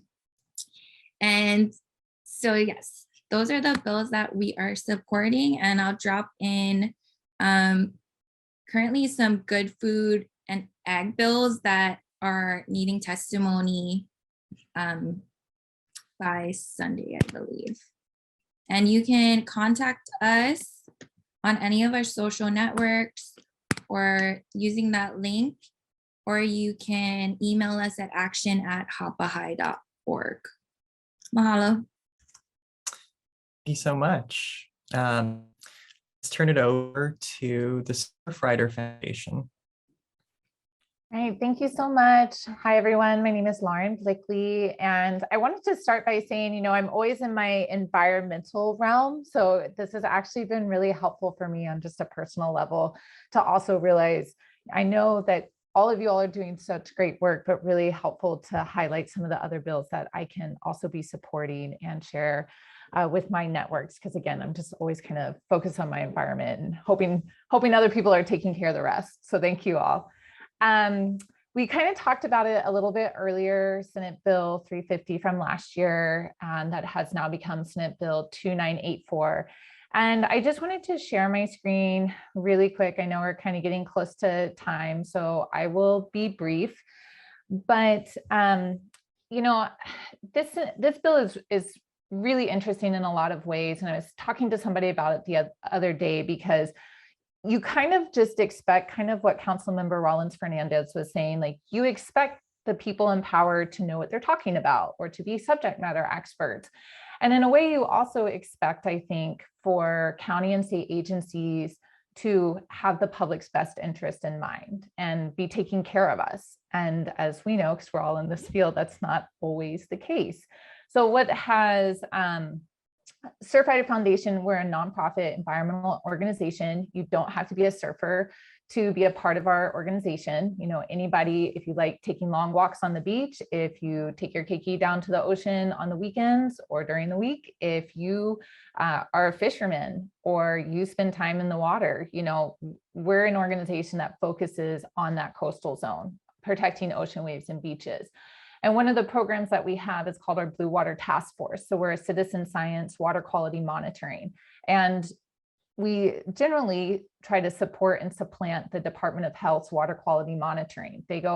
Department of Health has different beaches on each island ranked, and tier 1 beaches, for example, are beaches that are monitored for water quality every single week. And there's what we call, there's essentially this level, because they're testing the water for fecal indicator bacteria. So that's like indicator that there could be sewage pollution from humans, but it could also be pollution from upstreams like piggeries, cattle farming, anything that's a mammal, right, is what they're testing for.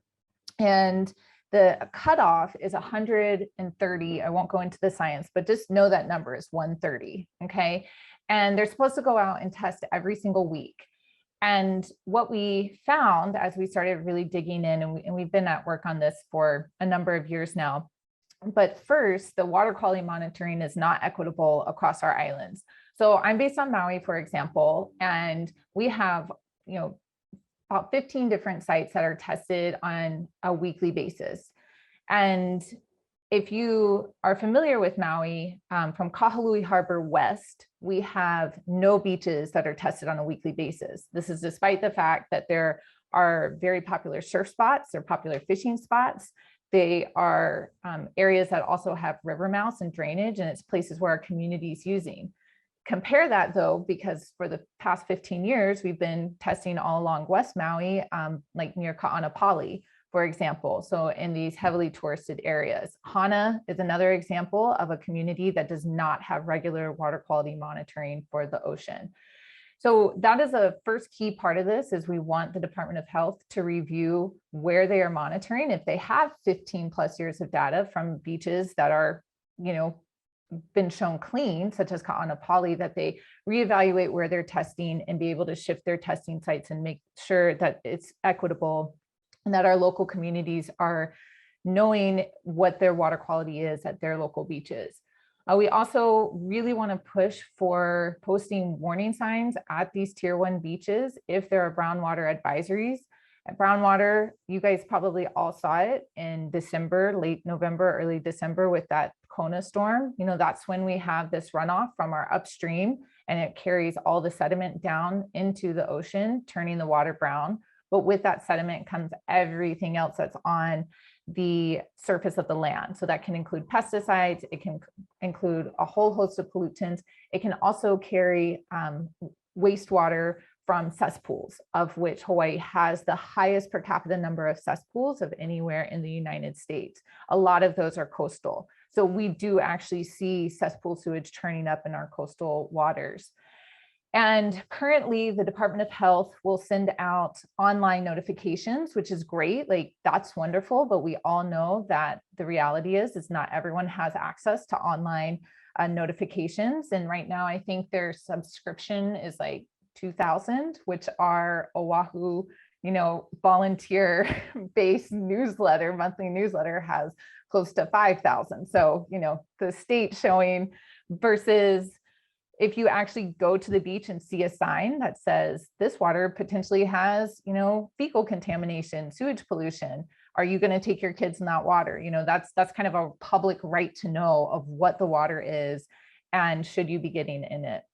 And we don't have signs, and it's pretty amazing, I think, because we are a community that is so dependent on coastal waters, but yet we can't even post a sign at the beach compared to places like Florida and California.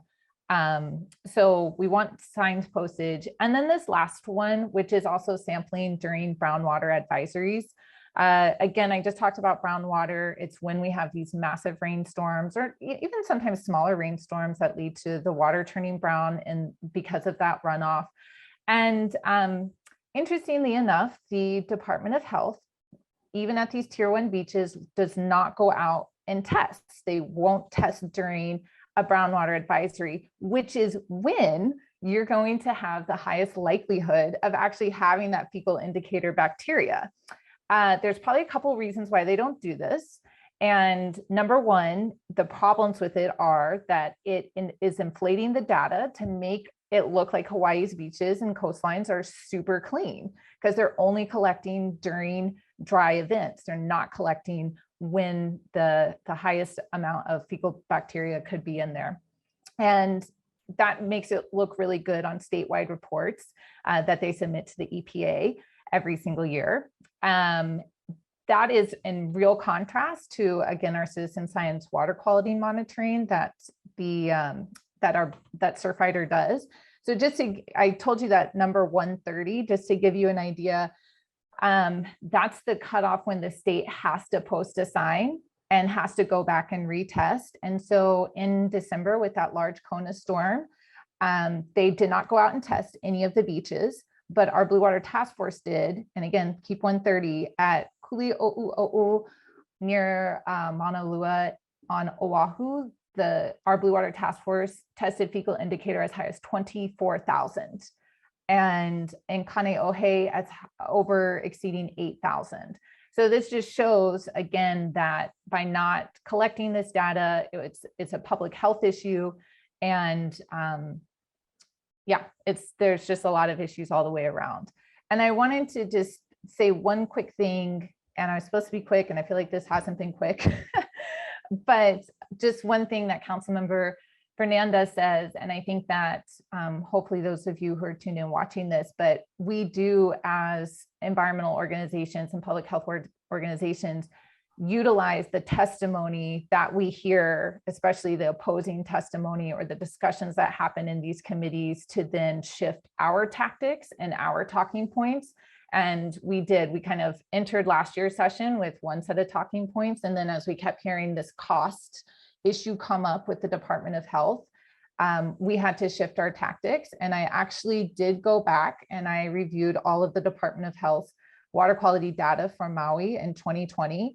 And of the 550 samples that were collected, only 11 of those would have had to be collected during brown water advisories, only 11. So that actually kind of uses their own data to show that the amount of extra effort they would have had to put in should not have broken the bank. It was 11 extra samples, and actually another 18 samples they didn't collect because they couldn't find parking, which Lauren, is just, Lauren, yes. Thank you so much. Oh, yes. For this, Sorry. No, so I know make we're sure all we- passionate about our topics. Thank you so much.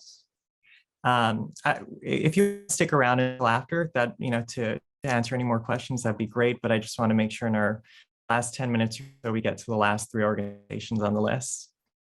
So high five, and thank you all for sticking around. Hey everyone, good afternoon. I'm Amanda Fernandez. I'm the Policy and Advocacy Director with Hawaii Public Health Institute. We're a 501c3 nonprofit organization in Hawaii that seeks to advance the health and well-being of all of our residents. We do that in a number of buckets. I'm going to quick share my screen right now. I always got to be really careful. I can't have anyone knowing my secret shame of how many tabs I have up at any given time. All right. Can everybody see our public health agenda? Great.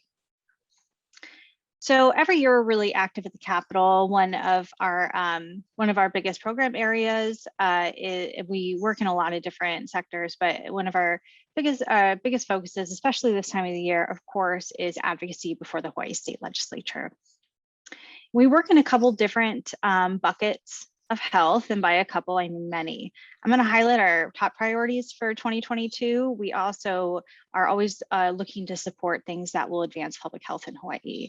And we would love, we get a lot of that from community feedback. And so if I don't touch on something and you want to make sure that it's on our radar, please feel free to reach out to me. One of our coalitions that we convene statewide is the Coalition for Tobacco-Free Hawaii. We also help to convene the Obesity Prevention Task Force and the Hawaii Oral Health Coalition, as well as the Hawaii Farm to School Hui. So I'm going to go over a few of our priority issues. I'll add our bill numbers into the spreadsheet so everybody can track the corresponding pieces of legislation that were introduced. One of our biggest concerns right now has to do with the youth vaping epidemic. I don't know about you, but a few years ago, I really believed that e-cigarettes and companies that started them like Juul had the best intentions at heart, that they really wanted to make sure that these were cessation products or that they were going to help people quit. And the more I learn, the more I know that that's not true. And even if it were true, even if it started out like that, that's not how it is now, because the vaping industry is a multi-billion-dollar industry that, and a huge portion of it is owned by what we traditionally consider to be the tobacco industry. It is the same industry. It just has a new brand. And they're really going after youth. And they've been very effective in stalling and reversing a lot of the advances that public health advocates have made over the last few decades in declining, reducing tobacco use, especially among youth. Because right now in Hawaii, it stands that 1 in 5 about Hawaii middle schoolers are vaping, middle schoolers, and roughly 1 in 3 Hawaii high schoolers are using these products. And one of the biggest draw for youth is, of course, the fun flavors that they come in. In Hawaii, a lot of the sellers will commodify local culture and have flavors like Pog or Mauna Dew. And they make it really appealing. But we even know that it's not just the fruity flavors. That menthol is really popular among youth. Menthol has properties that make it cooling on the throat and make tobacco just taste a lot better. So what are the solutions to this? Well, first of all, e-cigarettes are the only tobacco products sold in Hawaii that are not subject to the tobacco tax. So this multi-billion-dollar corporation, these corporations in this industry are getting a free ride on the backs of our kids, essentially. These products are not subject to the tobacco tax, so we would want to implement tax parity between these products and other tobacco products. We also know that online sales make it really easy for these products to be in the hands of kids. So we would amend HRS to restrict online sales so that can only go to a licensed retailer and not directly to the customer, because that's how a lot of kids are getting their hands on this. And one of the most important pieces is that we have to end the sale of flavored tobacco products. Look, there's no way around it. These flavors are really what's hooking kids, and they're looking at a lifetime of addiction. We know, and a lot of these kids, we're hearing about vaping among kids as young as 7 years old, and they don't even know what nicotine is. They don't know that nicotine is in these products, right? They just know it tastes good and that their friends are doing it and that they're very colorful on the outside. So we have to end the sale of these flavored products now, and that's including menthol, and that's including for cigarettes. We know that unless we take action, serious action in Hawaii, 21,000 keiki that are alive today in our state will eventually die from tobacco-related causes.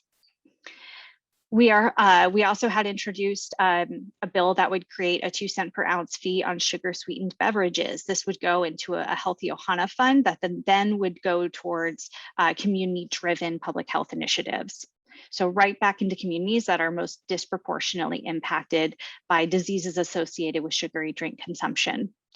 We also work with the Obesity Prevention Task Force to develop another priority around safe routes to school to make sure that our transportation to school is as equitable as possible, and that every child in our state has the ability to walk, bike, roll, or bus to school. And this would create an advisory committee to come up with a strategic plan statewide. The Farm to Food Bank bill, this is a really fantastic initiative that would basically distribute monies to food banks so that they could purchase for local purchasing of fresh produce. So it helps farmers, and it helps food banks, and it helps the families that food banks serve. Reinstating adult dental benefits were struck from Medicaid. Ryan's kind of giving me that look, like I know I'm talking really fast, but yet still taking a little bit longer. But reinstate adult Medicaid benefits were struck a number of years ago, and that has really increased ER usage for emergency cases where somebody, if they had just gone to a dentist for preventative services, a year ago, then they wouldn't be in such a dire situation. And a myriad health problems and health outcomes can come from untreated dental diseases and dental issues.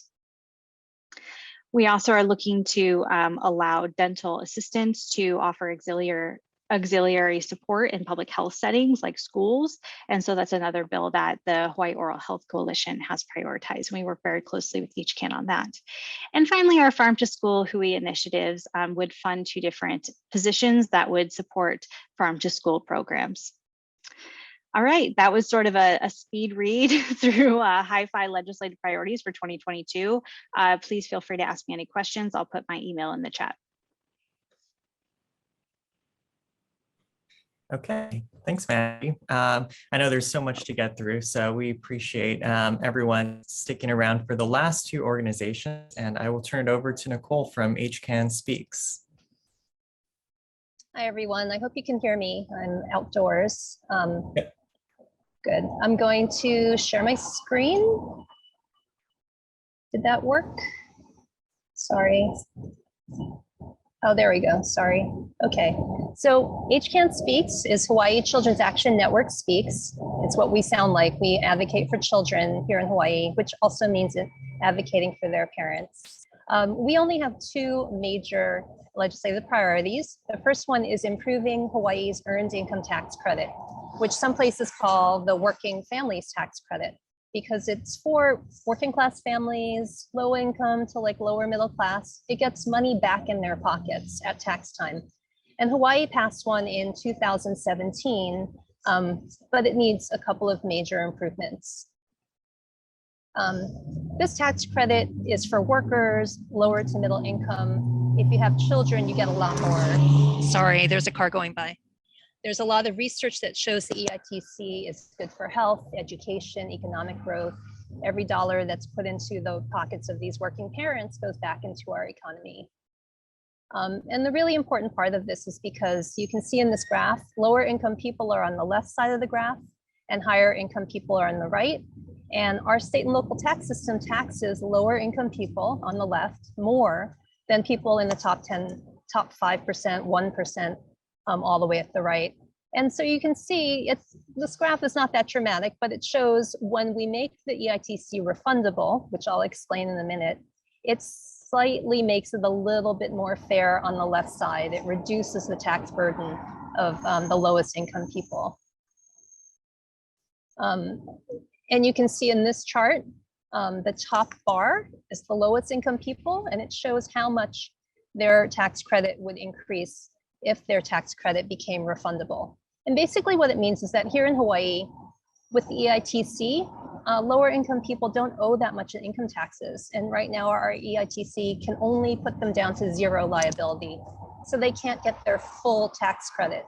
If it became refundable, these lower income working parents mainly would get the full tax credit, which is more money in their pockets to pay their bills, pay their rent, make ends meet. This chart shows the amount of people in different tax brackets or income levels. Again, the top row is the lowest income people. It shows how many more of them would start getting the EITC if we make it refundable. And it's also really important to push back on racial income disparities. You can see in this chart below that the top 2 rows are Pacific Islanders and Native Hawaiians.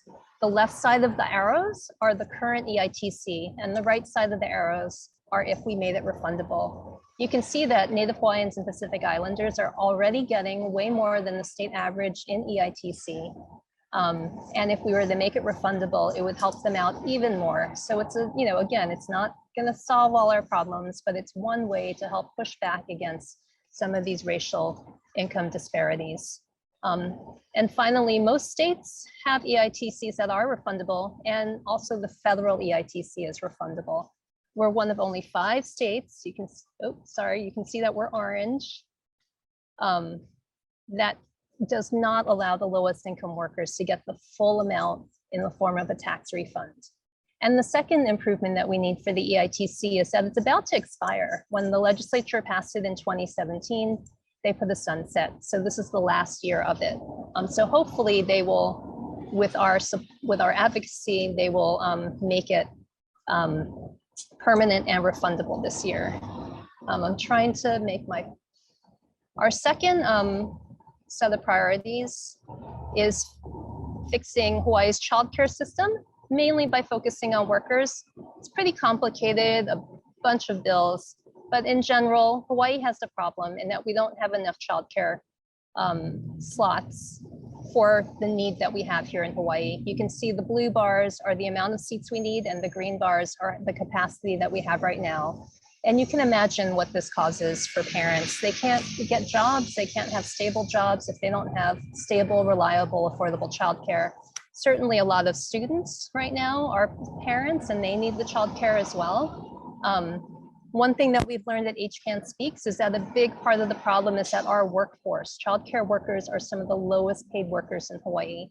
So many of these bills, it's a package of 3 bills, will improve the registry of the workers, but also there's a pilot program to subsidize their wages and other ways to make sure that the workers are trained and paid well, and that way our children are cared for. And you can sign up for email updates. I'm sorry that I'm keep moving my screen around, but I'm on a tablet and it's not listening to me. But you can sign up at HCAN Speaks website for action alerts. And we also have a children's policy agenda if you want to look at like 20 bills that have to do with children. Oh, my tablet's not listening to me. Anyway, sorry, I'm not hitting the right spot. Yeah, I'll let you go because I can't get my tablet to work. But that's a quick run through our 2 main bills. Thank you. Great, Nicole. Thanks for joining us from outside, wherever you are. And last but not least, Sierra Club. Hi, thanks, Ryan. Hi, everyone. So great to see a lot of old friends here.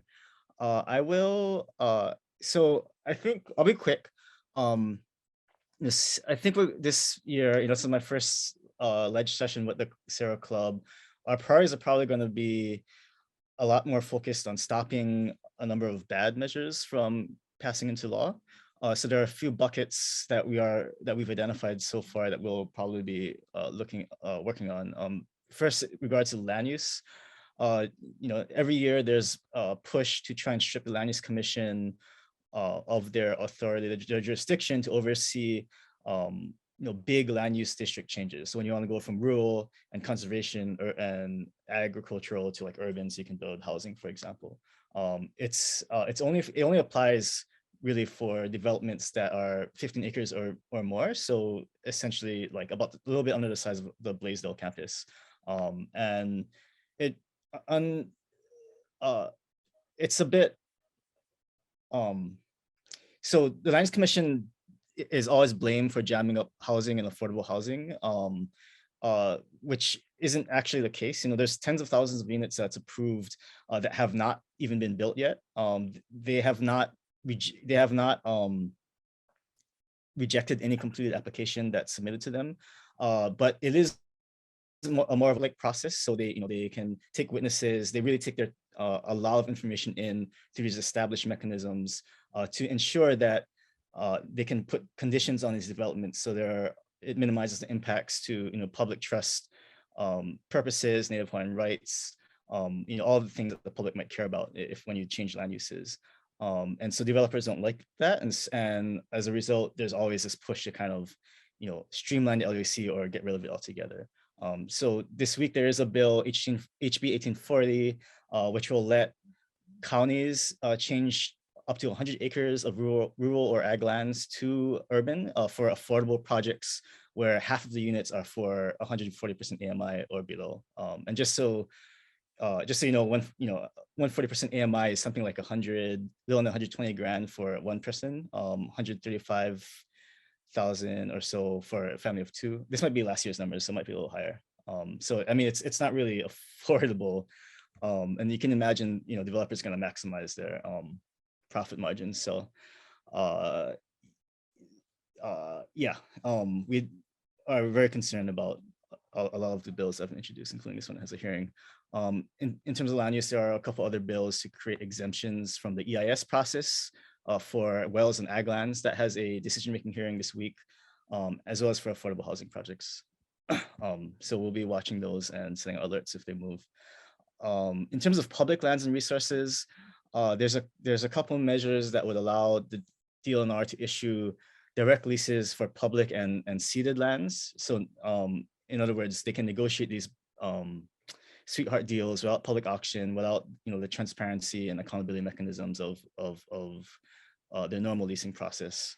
And the DLNR does have a history of kind of giving out long-term leases to powerful entities to the detriment of the public, to their own interest, because they would get these revenues to support their mission if they negotiated better, or not negotiated, but if they didn't when they issue these long-term leases, if they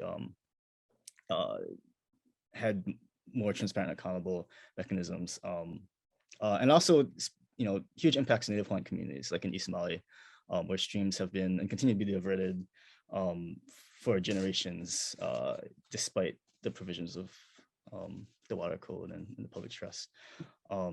So we're concerned about those. There's also a continued push to let lands leased or set aside to the Hawaii Housing Finance and Development Corporation to be exempted from the land use and leasing protections that others apply to public lands. And also, more recently, we've been seeing a push to let the Hawaii Public Housing Authority develop market and above market rate housing. And so the concerns are that these things will create huge economic incentives for developers to push to have lands set aside to these agencies so that they can build build market rate housing that we can't afford, and also encumber these lands for a century or longer, which again is going to compromise the public's interest in making sure that our public lands are appropriately stewarded, and also the interests of Native Hawaiians who maintain claims to a large part of the public lands corpus, which are ceded lands, which for folks that don't know are lands that were stolen from the Hawaiian Kingdom through the overthrow. A couple concerning renewable energy bills, a push to let wood burning count as renewable energy for our renewable energy portfolio standards. It comes in different forms. So we'll be looking out for bills like that as well. There are some good stuff. So Red Hill, SB 172, it's moving. It's been amended to ensure that the Red Hill facility and other facilities like it will not be permitted in Hawaii, specifically in locations above our groundwater aquifers. And some bills to also clarify how our renewable portfolio standards are calculated, as well as some good wastewater bills that I think that Laura talked about, some accessible conversion incentives and things like that. So that's it in a nutshell. I would recommend if folks go to our Capital Watch website, you can sign up for action alerts on these measures as they move. And yeah, that's it. Thank you. Okay, thanks, Wayne. And thanks again to all of our presenters for joining us today, from Maui Councilmember Keaney, Rollins, Fernandez, and just amazing to hear all of the great initiatives that organizations across the state are doing, and so good to hear it all in one place, from environmental issues to good governance, to public health, and everything in between. So thank you all for coming and joining us today. And of course, a big thanks to Natalia, Hussey, Burdick, one of our YPDA board members, who gave an amazing presentation about legislative process and how to use the Capitol website. So I hope you all are checking the spreadsheet, and will now input all those bill numbers into the, and start tracking and signing up for hearing notifications, as you now know how to do. So I think this is it for now. I guess we can keep it open for a couple minutes if anyone has any questions or discussion, but we'll stop the Facebook live stream, and thanks again, everyone, for joining us.